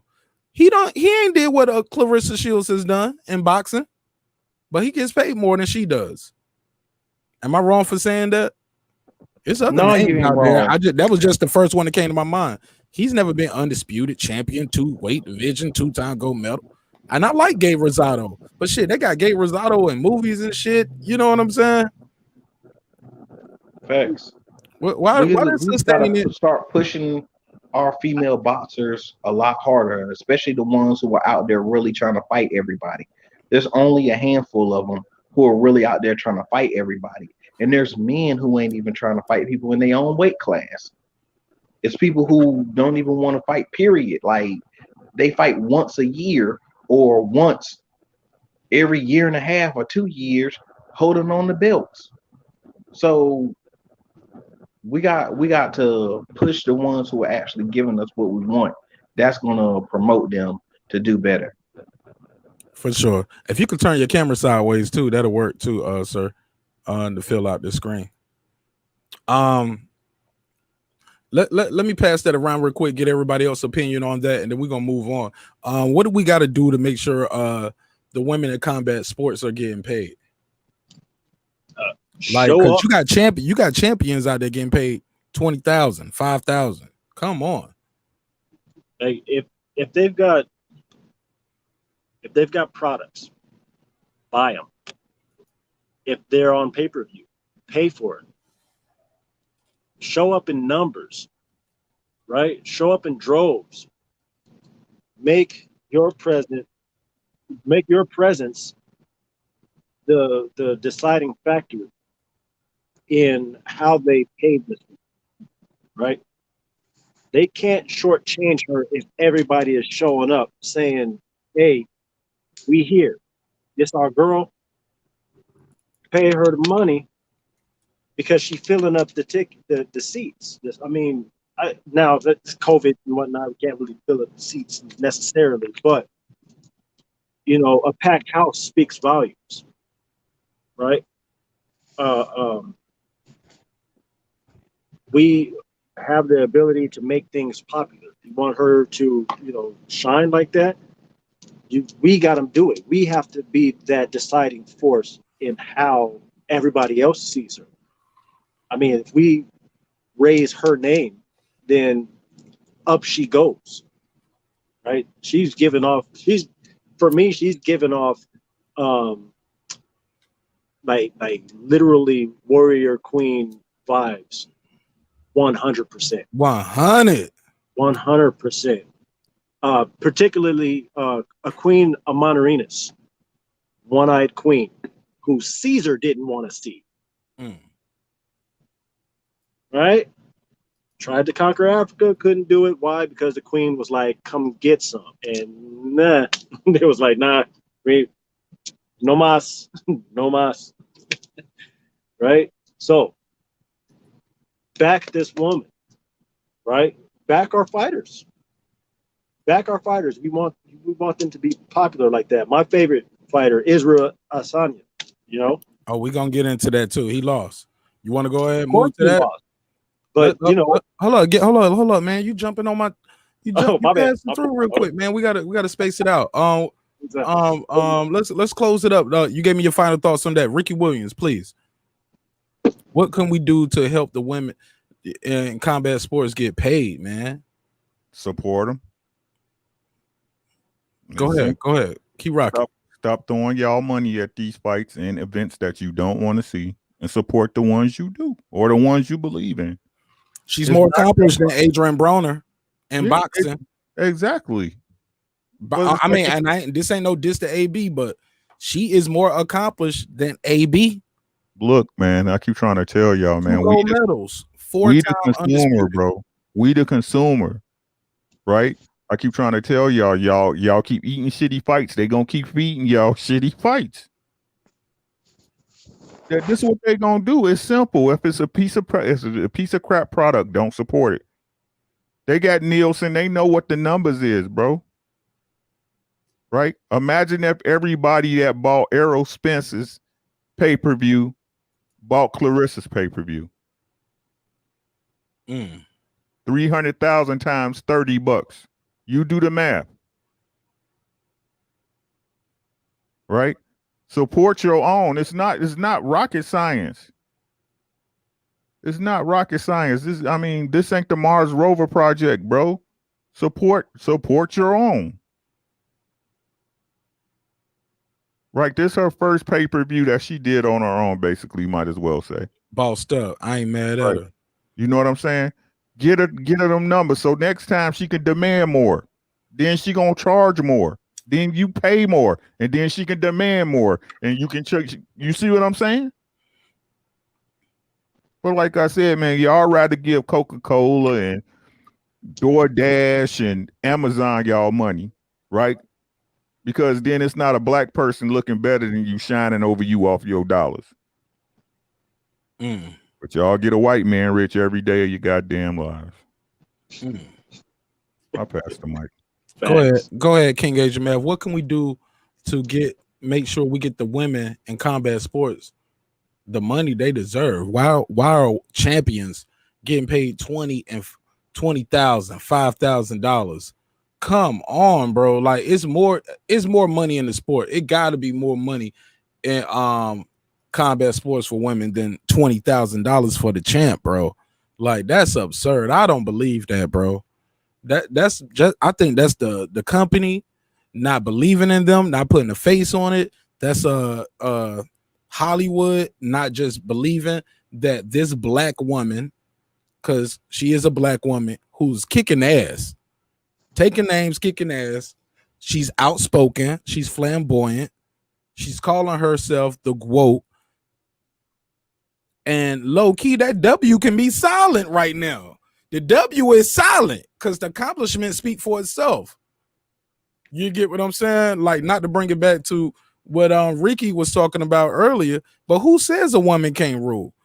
In her space, she's killing it, and she's doing it better than some of the men because she didn't have to go up in weight and go like, come on. Actually, she went down in weight. She went backwards. You get what I'm saying? Undisputed here, then went down. I mean, champ here, then went down to become undisputed. Like, who's doing that? Nobody's doing that. Once you go up in weight, you don't really go back down in weight unless I can't compete up there with those guys. You get what I'm saying? This is more comfortable, and this is just the money for me. But she's still undefeated. I think she's truly remarkable, and this is a once in a lifetime thing. And we're gonna look up one day, and we're gonna miss her, and we're gonna be like, "Wow, we didn't even know how good she was." But go ahead, Asia, man. Well, her opponent selection is real slim pickings. There's not a big marquee name out there where people would be intrigued with seeing her in the ring, where there's a question mark of will she just, whitewash her.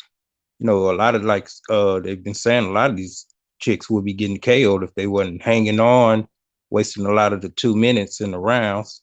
They probably need to increase the, you know, the time in the rounds so she could get those KOs. But the one name out there, like we discussed earlier, Amanda Nunes, that might be the breaking point. You know, she could build that fight, start getting on some of these platforms on YouTube. I'm looking through her on YouTube as we speak. She did an interview with Fight Hype after the Eve fight. She probably need to come on other shows, come on your show, and start promoting herself, build a buzz, start calling some of these big high profile names out, the few women ones that there is. And like I say, headline, put together a fight and have some of these guys, big names, Broner or whoever, fight on our undercard. That might help bring some coins to her pocket. There's various ways she could generate the buzz. I mean, her accomplishment speaks for itself. We talking about as far as the dollars representing her accomplishments. That goes to marketing, and probably got to get out here and market, you know, a little bit better, you know. Yeah, I don't know who her promoter is. I'm interested in that, but I'm definitely open to it. I slightly disagree with you. She definitely has a buzz. But man, every little bit helps, man. Even when it's I hate to say it, but bad press sometimes is good press. You know what I'm saying? Because they got your name in their mouth. One of my biggest videos of the last 60 days got like almost 10,000 views, but it's like a lot of thumbs down because they just don't agree with what she's saying. All right. No, but the no, I buzz. was just speaking in general, like as in like doing your press, even when you working with a small channel like my channel, like people gonna find you, people gonna get the word out. Your name is your name. Like Ricky Williams has the dope drop from my boy Marlo. But go ahead, Rick. Oh, I fell out. I'm sorry. What I missed? Oh no, you good. We gonna no. You right on time. Shoot, we about to move it on to the next and final topic. Jay-Z has sold his majority stake, and according to the reports, 297 million. I'm gonna pull it up and make sure I got that right. But basically, some people don't like this move. They said, "Hey, man, you speak a lot about Black entrepreneurship, and then you sell. We got behind you and we supported it, but then you sold it to Jack Dorsey, who is the co-founder of Twitter. He also is in charge of Square. Square runs Cash App and things like that. You get what I'm saying? They have other shares and stakes in other businesses. I don't have all my notes here, but I don't care anyway. We almost done with the show. We just want to touch on this, and definitely want to get you guys stake and share on this. I'm sure you guys heard this news. This news has been going around. According to reports, Jay-Z's wealth has went up 40%. He went from being a billionaire to a 1.4 billionaire, which would be not 40 million, an extra 400 million. That's because when he sold his stake, he also got a board seat.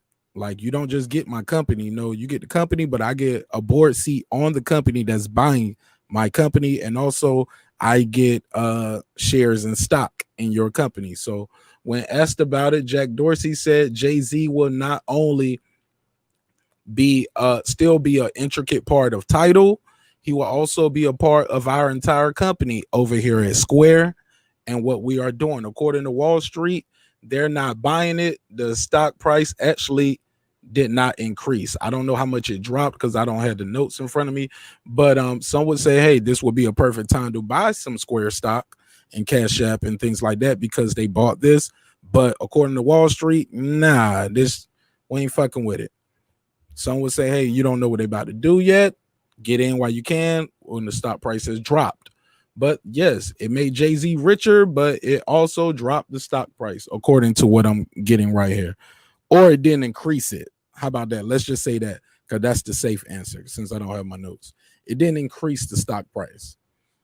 So, what do you guys think of what's going on with this news? Jay-Z, Jack Dorsey are in business together, where Jay-Z is on the board of one of the companies, but he has sold his majority stake in Tidal. He bought it for $56 million, sold for $297. According to this, he's going to receive about $150 million in cash from the deal. Got some opinions on that. I literally just uninstalled my my Tidal app just before that. Mainly, this is a lateral move. Looks like a lateral move. It doesn't look necessarily. It was profitable for Jay-Z to do so, but as far as position goes, I think it was a smarter move for Jay-Z because I do think that Tidal is trending down. I mean, let's be honest. If you were in his shoes and you saw the trend going down, and you maybe found something else that might go, but you still want to not lose that position, you'll do a lateral move, right? And adjust your position. I mean, verbatim. That sounds like to me, like word for word, like for what he did and what I would do is shift everything over. But when he did it and profited from it. Sounds like a Jay-Z move to me. My question is, what's coming up for Beyonce? Right? Is he positioning himself so he can make room for what she's getting ready to do? And is that the type of move that he's interested in doing? Is that something that he's doing? Because she just recently hit us over the head with a couple of Disney moves, and from what I gather, it was a functional move for the app being able to use and make transactions on the application rather than the transaction with currency. And then this guy is with Cash App. I'm really kind of curious as to what's really going on behind the scenes that they're not privy to share with everybody. Why Jay-Z would find it more profitable to make this sort of lateral move. Just taking notes. All right, I'm done with that. Okay. Let's pass it around. Go ahead, Asia Math, and then I'm gonna get Ricky, and we're gonna go on to the last subject. Go ahead. It's hard to gauge. You know, I don't know if it's a king move or a puppet move, or in the realm of chess, is it a pawn move? He's lined his pocket, but when I say a king move, I'm saying as far as the overall culture of us all. And his narrative might be, well, if it's a black face amongst them white, that's for the culture, this representation of the culture. Nah, because old boy, I forget his name, Johnson or whatever, that owned B.E.T. When he sold the Viacom, we see what happened to B.E.T. You see the whitewash fingers all over it. So just imagine if we would have kept B.E.T., we would, as a culture as a whole, will have a platform for us, to voice and distribute our talents without having to bend. So now I see the same, with Tidal. Artists go there and they have to conform to, what's the guy's name? The Twitter, what is his name? Hey, Dorsey. Yeah, they will have to conform to, to his rules now. So when we go to our music or channel, we don't have ownership. That's always been the echo in our culture. What do we own? They own everything. It's the capitalist society. They don't own Marq Nash's station. I'm just saying. Oh, but once Elon Musk say, hey, let me buy that for 28 million, he's gonna sell it. And then when we come on, we gotta. I'm gonna sell it. I'm gonna sell it, man. I ain't gonna lie. I'm gonna sell it. Yeah, we know he is. Yeah, I know. I already told. That's why they call me the psychic network. Hey, look. If I'm getting what I'm getting now, off these cash apps and these super chats, And his merch, yeah, I'm gonna sell it for 28, man. It's gone, man. It's over. I'm gonna be somewhere else. I'm so like, with today, that yeah, being we back. We breaking the new beats. New beats. I ain't gonna be no. Nah, he gonna own all of that. He was Hey, like, nah, you can't even say beats ever in life. your intro gonna be a country song, country music song. Bro, Oh, But no, I ain't gonna be over here working no more. It ain't gonna be my intro. It's gonna be they're gonna have some niggas sitting behind a bunch of books that he ain't never read during the show. right. I really think they had So an idea. who are we to judge? Oh, okay. Go ahead. Who are we to judge what his moves are? You know, I didn't put no money into that 56 million that he used to start up Tidal. So I really have no say so in that. But also he got to watch what he said as far as us building something, our own platform, something that we could call our own, as in, rebuilding a Black Wall Street. No one's now granted, to be fair, Tidal wasn't always 100% black. I mean, you had Madonna, you had like guys like a lot of artists were stake shareholders in it.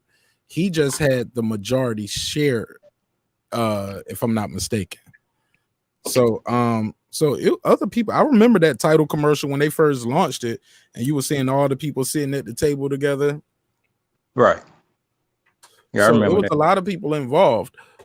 He just might have had the majority stake, and he sold his majority stake. But according to the reports, they didn't say we got a majority. They said we have a significant majority. So not just Jay-Z sold, some other people sold too. Right. You know what I'm saying? But yeah, 300 million basically, 297. He put up 500. I mean, put up 56 to get it.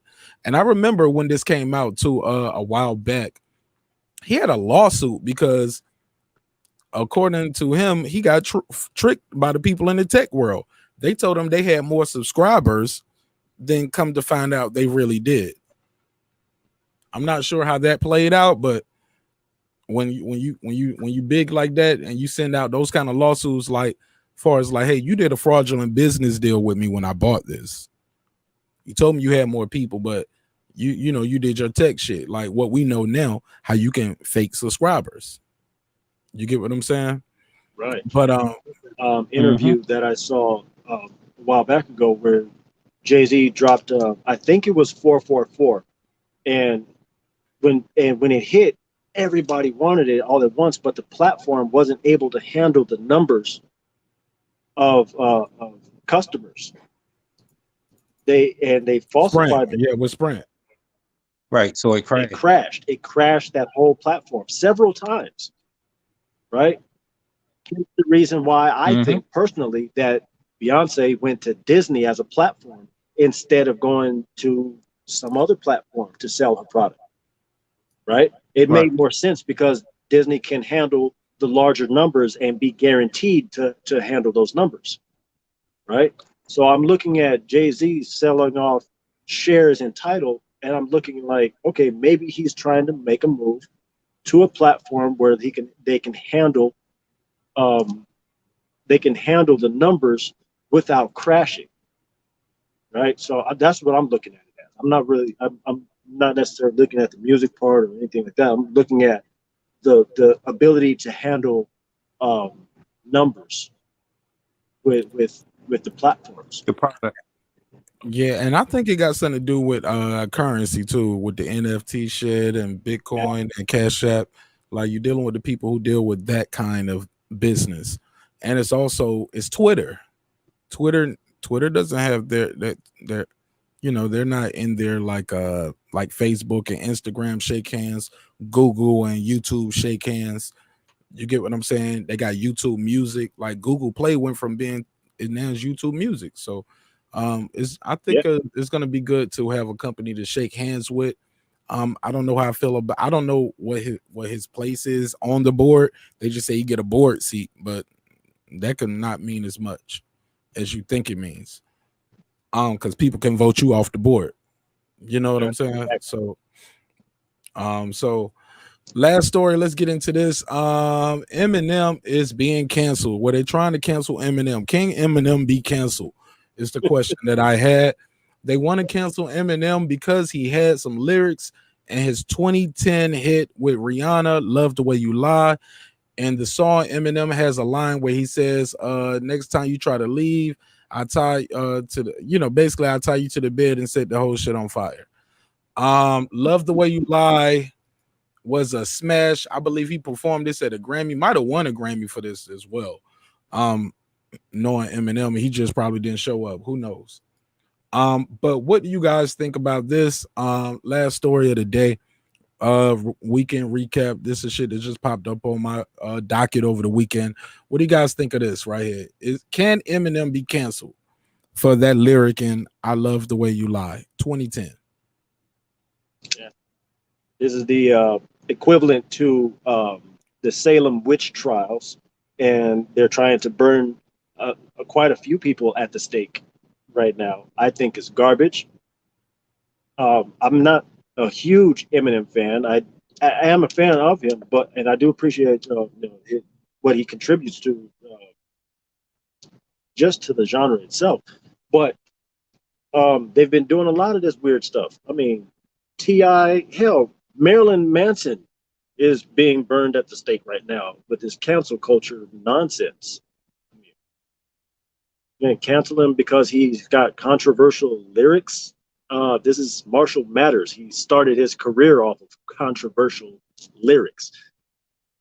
Please, let's stop the madness and really start looking at some of the entities behind it. These, where's the money going? Who's going to benefit from him being canceled? He's a revolutionary type of person. He can say some things and change a lot of minds. Not going to change my mind, but there's his fans and whatnot could actually rally behind something that he would say. Why do we know this? Because Donald Trump said some stupid junk and they stormed the Capitol.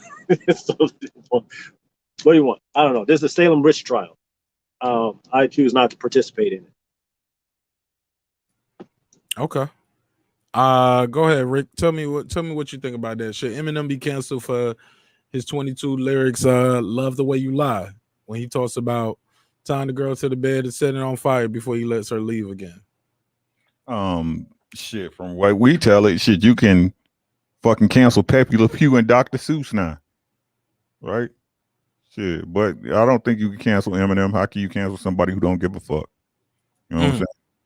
He don't give a fuck. Who gives a damn? He done made his money. Shit, he gonna continue to make money. Eminem got fans that's gonna be still alive. Shit, you know what I'm saying? They still gonna buy his shit. They still gonna stream his shit. Eminem, one of the most prolific MCs, in the history of rap. So what that he's white? I'm just being honest with y'all. But how you gonna cancel somebody who don't give a fuck? I don't give a fuck. I don't care. What he got to lose? Endorsement deals? Nope. Music deals? Nope. Because people gonna still rock with Eminem. Y'all know what it is. Like I said, man, the truth come with the lies come with smiles, bro. And that's what they want everybody to do. They want everybody to smile while they lying at you. They can't handle the truth. They can't handle the truth. We live in times where these people have had everything. I was talking about this at work today with, like, look, your kids don't want for nothing. Let's be honest. My kids never wanted for nothing. Did they get what they wanted all the time? No, but they never had to come home to an empty refrigerator. The lights off. You come outside and your furniture out in front of the door. Right? The most privileged generation ever, and all they do is worry about all they worry about is their fucking feelings. Fuck your feelings. They're yours. You can feel however you want to feel. I work for the school district, right? And I'll go to the office to swap out a principal's computer because the computer died. So I went to swap his computer out. Little boy in there, no older than 12 years old, cussing like a goddamn sailor. He said, I want to commit suicide. I wish I would die. I was like, I wish you hurry up. Why you say that, man? Because he was cussing? No, because the attitude of these kids, like they complain, like the world is their fucking oyster. Right? The world is their oyster, and they still complain about every goddamn thing. You got as much food as you could ever want to eat in your house. Right? You got the PlayStation 5, you got the Xbox Series X, you got a computer, you got MacBooks, you got iPads. Everything is at y'all fucking fingertips, but yet y'all still complain. Because somebody made you feel a certain way. They're your feelings. How can I be responsible for the way you feel? Words hurt though. Words mean things, right? If a white man call you a nigger, that's gonna make you feel a way. Though, it don't make no difference to me because I know what I am. But if he's in a position of power and he I has don't control care. over you're a student. He's a 12-year-old boy. I don't care. If you old enough to talk like that, you old enough to get corrected. I get that, but maybe that's why he's like that, because words mean things. His feelings are hurt. You know, these kids kill themselves because they get bullied. Fight back. Can't beat everybody ass, Ricky. Nope, but you can still fight back. Well, and those kids become Columbine shooters. Maybe. Long as they yell before they start shooting, let a nigga know. Yell something. If you don't want to get murdered, get the fuck out. You tripping, bro. You wilding. Ricky, you know that shit is real, man. Come on, hold up. Like, you don't really think like kids go to school, they spread a rumor about a kid, and now everybody believes it. Everybody's picking and teasing on them. Okay. Like those kids become school shooters if they don't have nobody to talk to, or they end up killing themselves. They don't have nobody to talk to. Nobody. Their parents, their brothers and sisters, their uncles, their cousins. No, they choose to, because again, everybody doesn't have a family like that. Everybody don't live with their real mama. We live in a coddle society. Everyone should be coddled. No, bro. No, we're feeding our children and teaching them lies. It don't matter what it look like. The world's not a pretty place. You gonna come into some shit that you can't deal with. You gonna come into some shit where people don't give a fuck about your feelings. That's life. And to teach your kids that it's gonna be any different is a goddamn lie. What age do you teach a child that? Like what age? Because we're talking about somebody who's like 12, right? Like your brain hasn't even fully formed yet at 12. Anytime. But you know, the lobes of the brain that controls the thought don't fully develop according to science till you're about 21. When is a bad time to learn the truth, Marq? The brain that controls for people to no, it's one thing to say learning. Even the word learning is different for every person and child. I'm talking about when can a child even comprehend that? Hey, people are gonna talk bad about you. I mean, my mama said that to me before. I remember getting kicked out of school because people was like, well, people kept calling you fat and it said my mom was ugly, or they said we were poor. And she was like, you know me, like, who cares what people think? But I was already suspended from school. But even still, it was still happening though. You get what I'm saying? Like, I didn't comprehend that like how I comprehend it now. I'd be like, what or how I learned how to deal with it as I got older. I learned how to joke, like I learned what you said, like fight back. You just made a great point. But every child is different. My brother isn't. I understand that people are different, but the human condition is the same for everybody, bro. We all none of us make it out of here alive, bro. We all gonna go through life. We all gonna go through shit that don't go your way. So just like you said, you just said that you learned along the way, right? What make them so special? What make them any different than you when you was a kid? I could tell you what, that they coddle the shit out of them. That's what. Right? What they say, tough times don't last, tough people do. It's the things you go through that make you the person. If you sitting up and you waking up in silk sheets every goddamn day, you ain't never had to leave. And I'm not saying this is things that people should do, But we need to teach our kids from the time they know hot from cold. You know not to touch that stove. It's hot, right?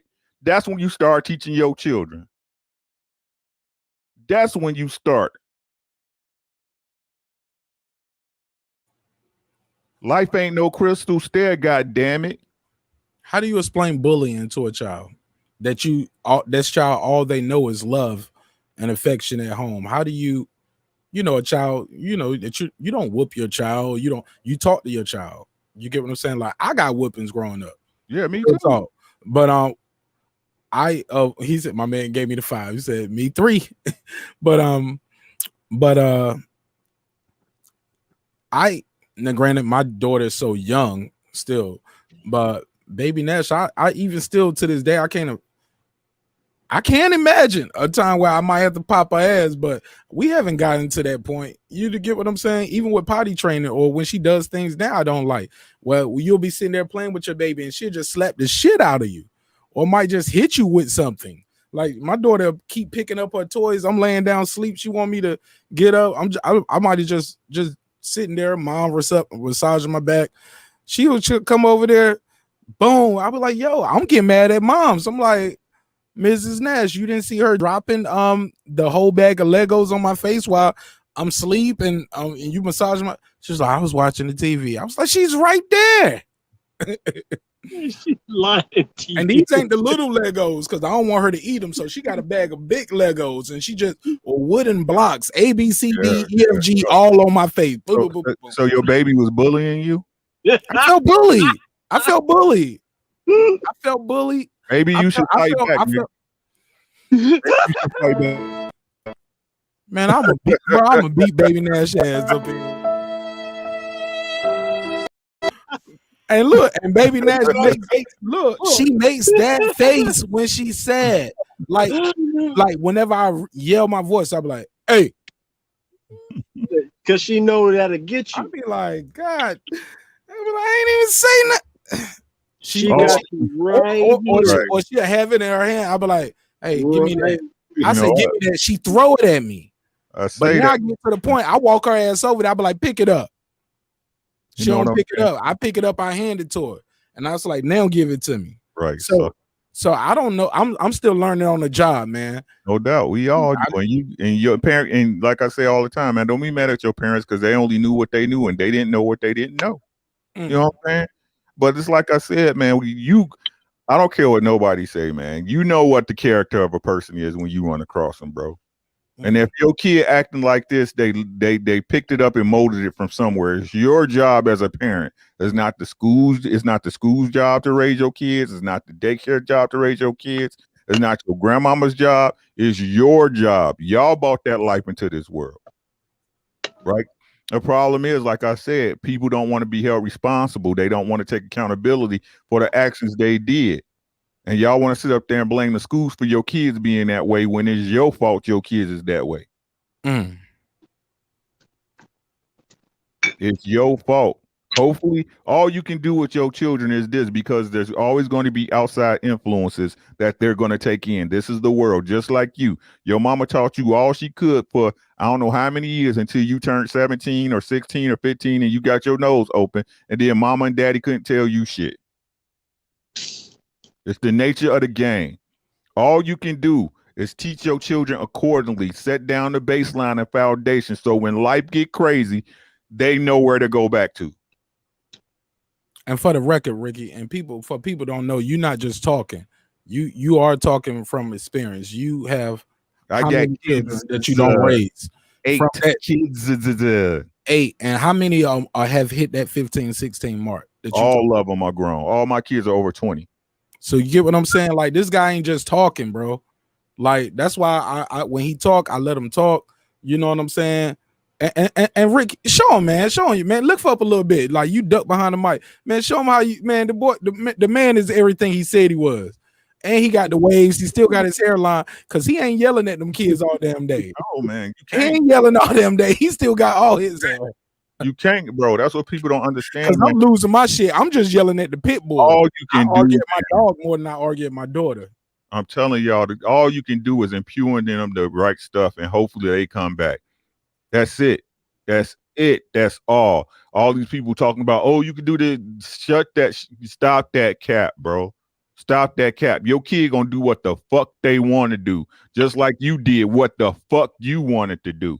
It's funny how people get grown and forget they was teenagers and shit. Oh, that part. Just say that part again. right. So for the people in the back, say it one more time. Cause I gotta chop all this brick up. They get grown and forget like they wasn't teenagers, like they wasn't out, like your mama wasn't out there getting some dick in the alley and shit, or behind your grandma's house, or your dad wasn't sneaking pussy in that old broken down car at the end of the block. They know. No, I'll keep it real with my kids. When my girls got up, like I said, my sons, because me and my sons, we had conversations. You know what I'm saying? We had conversations. Yo, dad, da da da da. They knew they can come talk to me about anything. But my daughters, I told them, it's simple, bro. Y'all don't want to listen. You ain't gotta listen. Cool, but I'm gonna tell y'all how the world works. If you don't want to listen, ain't nobody gonna pay the freight for what the fuck you want to do. You have to pay your own freight. Make a choice. Because life come down to what? Choices and decisions. And tell me how is that different for anybody? That little kid at the school today, yeah, you can choose to talk like that until you run up against somebody who ain't gonna let you talk to them like that. Right? But his parents ain't taught him that. Guns and butter, baby. His parents don't know, Jody. Whoever it is, I don't give a fuck if he's staying with his grandma, his cousin, somebody ain't taught him that. That's their fault. That's their fault. Wow, what a how did we transfer into this? My excuse me, my phone. I wasn't monitoring the charge on my phone, so I fell. Grown man. Rick, about brother Ricky King Ricky here just dropping bars, man. And when he talking, man, look, man, everybody, look. Let me say this: it's a lot of dudes on every show I go on. Everybody want to salute, but when generals are talking, people don't be quiet. You know what I'm saying? So pardon me sometimes if I just mute my mic and let my brother Ricky do his thing. Same thing with you, Asian man. Same thing with you, Neo. Like when I say salute, I don't just mean it as a term of endearment. No, I'm gonna give you the floor that a superior officer deserves. You get what I'm saying? So and that's why I asked him, I said, for the record, for people who think you just talking out your neck or just talking because you think you sound good hearing your own voice. Like you have raised how many children past this age?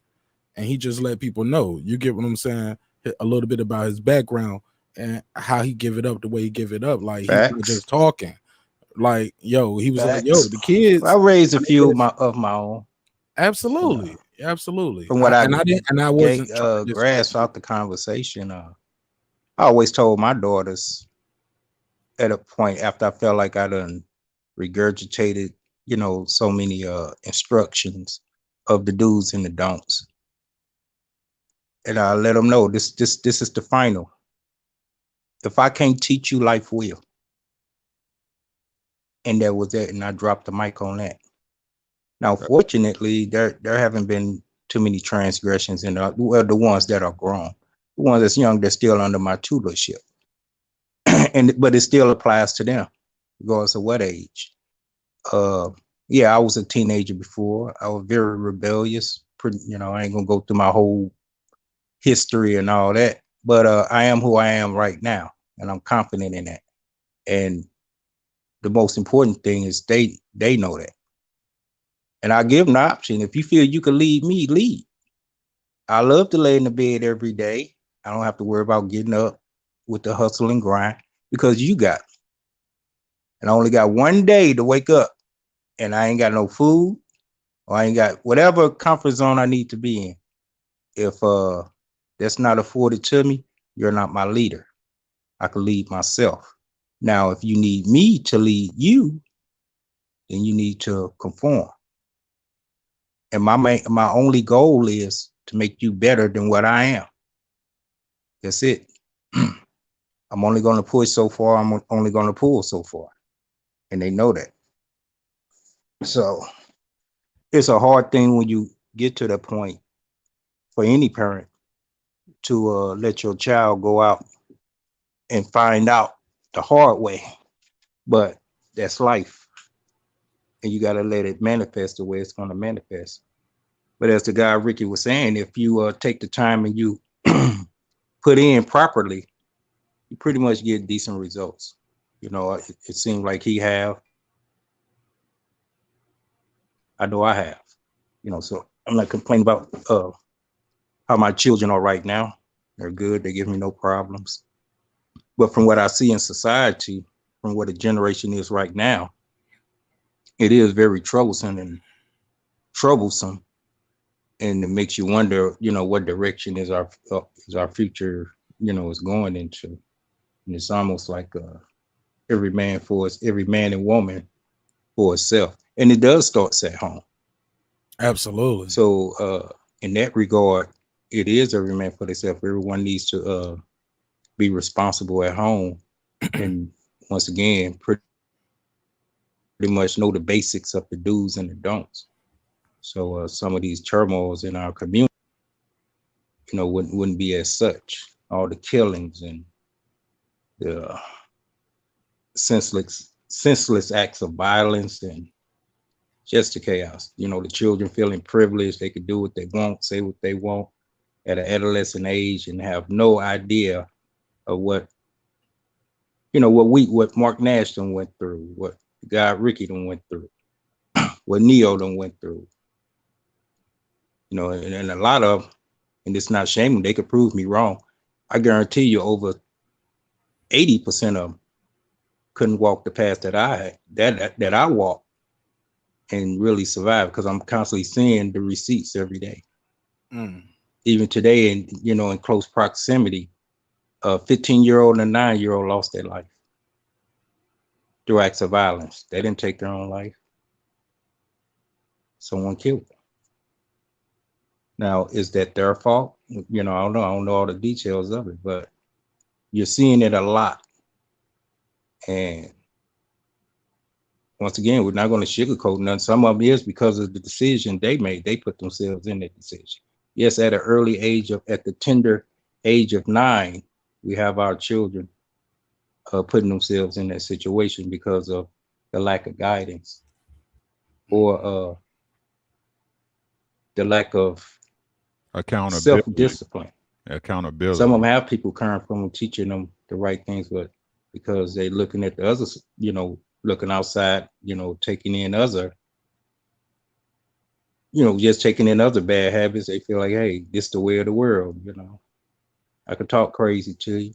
I got my rights. I could cuss you out. You curse, I could curse. Oh, okay. Let's see what life got to say about it. Trying to tell you, accountability. And then they get what they get.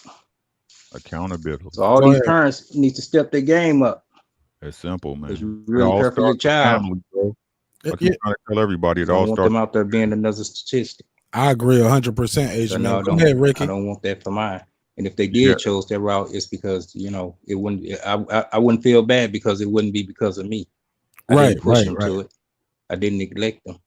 They wake up every day with all the necessities. Asian man, can you hear me? To compete with nobody. Oh, you're gonna get a Benz. You're gonna get a Bentley. Bentley. Sometimes Asian male can't hear. If we do, you know, hey, that's just our lifestyle. For sure. So we, you know, no one gave it to us. We worked for it. Y'all can hear me and though. They're gonna be responsible with it. Asian man, can you hear me? I don't know how we got on that, but I guess it was food for thought, and it's something that was good for the soul, and something that he gonna die doing people on the playback like, needs to hear and be conscious of, and not take life for granted. Can anybody say something? Can y'all hear him? Somebody say something to him. Yeah. Yesterday, definitely, I would say my childhood, regardless of how bad it was, I would take that over what I'm seeing out here today. For real, wasn't as many drugs out there. Wasn't as many. This is gonna be great for the play. At some point, he's gonna stop, and then I'm gonna kick him out there. Just let him cook. Let him cook. STDs, you know. STDs. Pretty much had our fun, did our little dirt, and I lived to be on the other side of 50. Child that was born in 2000. What are the statistics of them making it? I think over 30%. I wonder if he catch that. If he gonna catch that, it ain't gonna be me. But with that, I digress. Okay, he digress. Yay! All right, so I'm gonna remove him from the You show. bogus. Give him this too. So what's gonna happen is he gonna realize like I digress, and Hey, then I'm bro, out of here. Bro, let him flow, man. He let him Man, cook. look. He sometimes his mic does that while he's talking. Mhm. Then he can't hear no more until I kick him out the studio. And he comes back and he be like, "Y'all just check the playback. Yeah, my bad, man. My bad. Like he don't realize. Like that was the first time we had this much fun with it. I was like, hello, and sir, I was like, can y'all hear me? And people in the chat were like, yeah, we can hear you. Sir Sim was like, yeah, I'm right here. I can hear you too. I think Neo might have been there before, but Yeah. man, like man, in the perfect world, man, like. Man. I'll put my mic on mute for a second. My truck is getting ready to do a regen. So it's gonna get hella loud. Okay. Man, in the perfect world, man, like the show would be so much bigger, man, because you guys are so much an intricate part of the show. Man, I wish, like, in a perfect world, man, like the shit gets bigger and gets bigger faster than I could ever hope and dream, because it's already growing. But man, you guys are the best part of the show. Like I said, man, without you guys, I'm just a person sitting in a studio talking to myself, looking at the computer, looking at the damn cameras here. You get what I'm saying? Like you guys make the show interactive. Shout out to the chat. Shout out to the panel. And as always, my guest will get the final word. So talk to him, Ricky. Give us your final thoughts on everything we discussed tonight. But more importantly, tell people about yourself and how dope you are. Yo, again, shout out to the GWO. You know what I'm saying? Y'all better give her flowers while she here, bro. You know Come on. We gonna miss it when she gone, bro. Oh, man.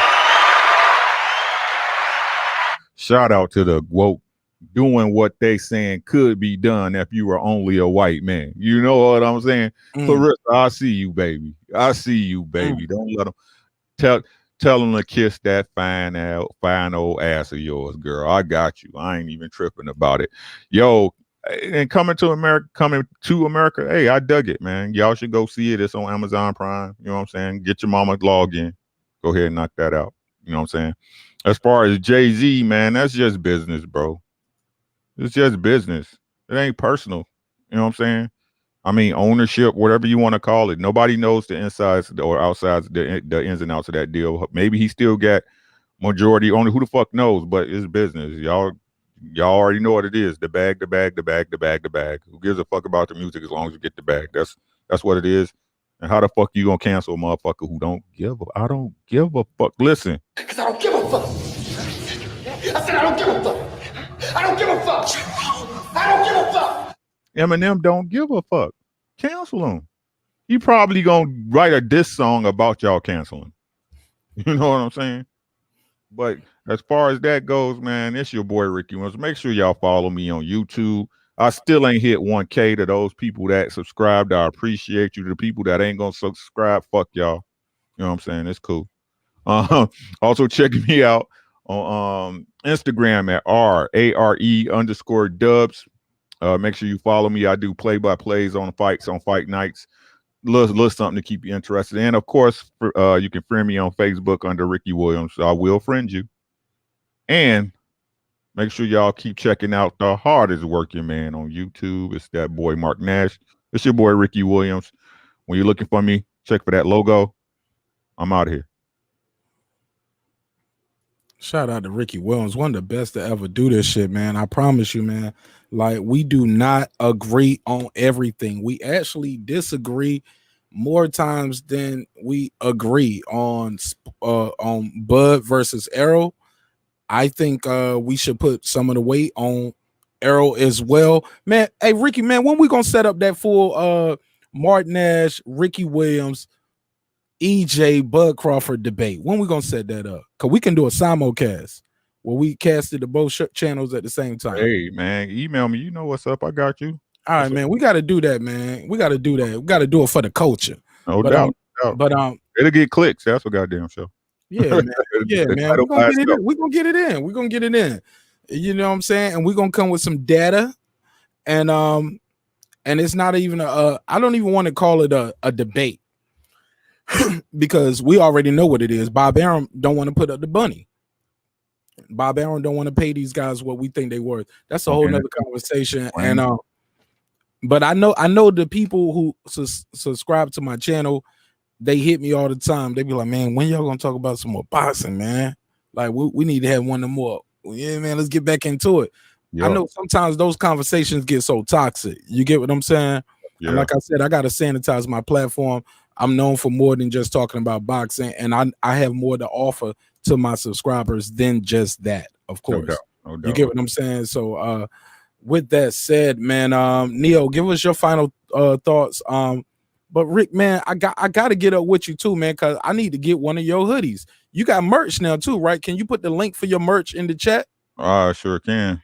Put that in there so I can buy one of your hoodies, and I'm definitely going to take a picture with one of the hoodies. You got one of mine. Please, if you get a chance, please take a picture with the merch.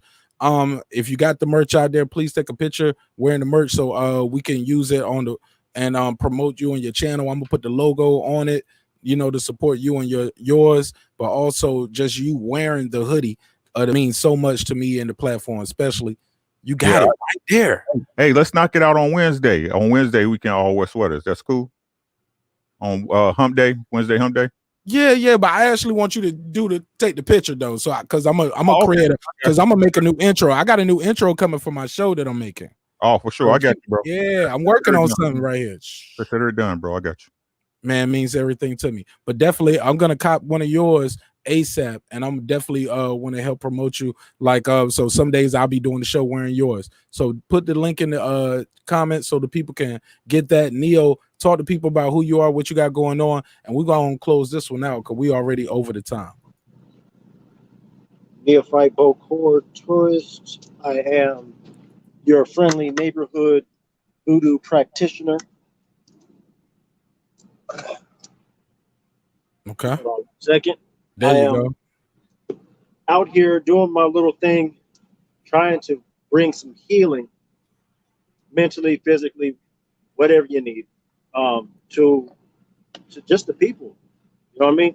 I don't discriminate. However, I am biased towards our own. I feel that we need healing. So I take it upon myself to come out here and enlighten as many people as I can. Right? For starters, jump on my YouTube channel, look at my playlist. These are the things that I like listening to while I'm out here on this road, re-educating myself and trying to share some information with those that don't have it. Right? That's Neophyte Bokor. Right? Check it out. Thank you so much. And yeah, Ricky, matter of fact, what we're gonna do is I'm gonna get your hoodie. You got mine already. So when we do the conversation, I'm a rep, you rep. How about that? That'll be the fun. That'll be fun and that'll be dope. That'll let people know, hey, it's all love. Like, hey man, I'm wearing his merch, he's wearing mine, man. It's not like we're not personally invested, but you're gonna speak your piece, I'm gonna speak my piece, and hopefully we can do the simulcast. With that said, man, as always, remember, drinks require sleep, goals require effort. And you can't get that hoodie at marqnash.com. Rick, stay right there. Give me 35 seconds. Let me run this outro. Man, I appreciate y'all. I'll see y'all on Wednesday. Peace. And on Wednesday, I think we're going to talk about parenting. But I had another topic. It was supposed to be, yeah, she's a baddie, but she's not good for you. So we're gonna do that one, we're gonna do that parenting conversation. But we're gonna flip the coin, or I'll talk to the guest of honor, and we'll see how we're gonna get that going. It's your boy Nash. I'll see y'all on Wednesday, 10 o'clock. Peace. This that squad sound. This is me.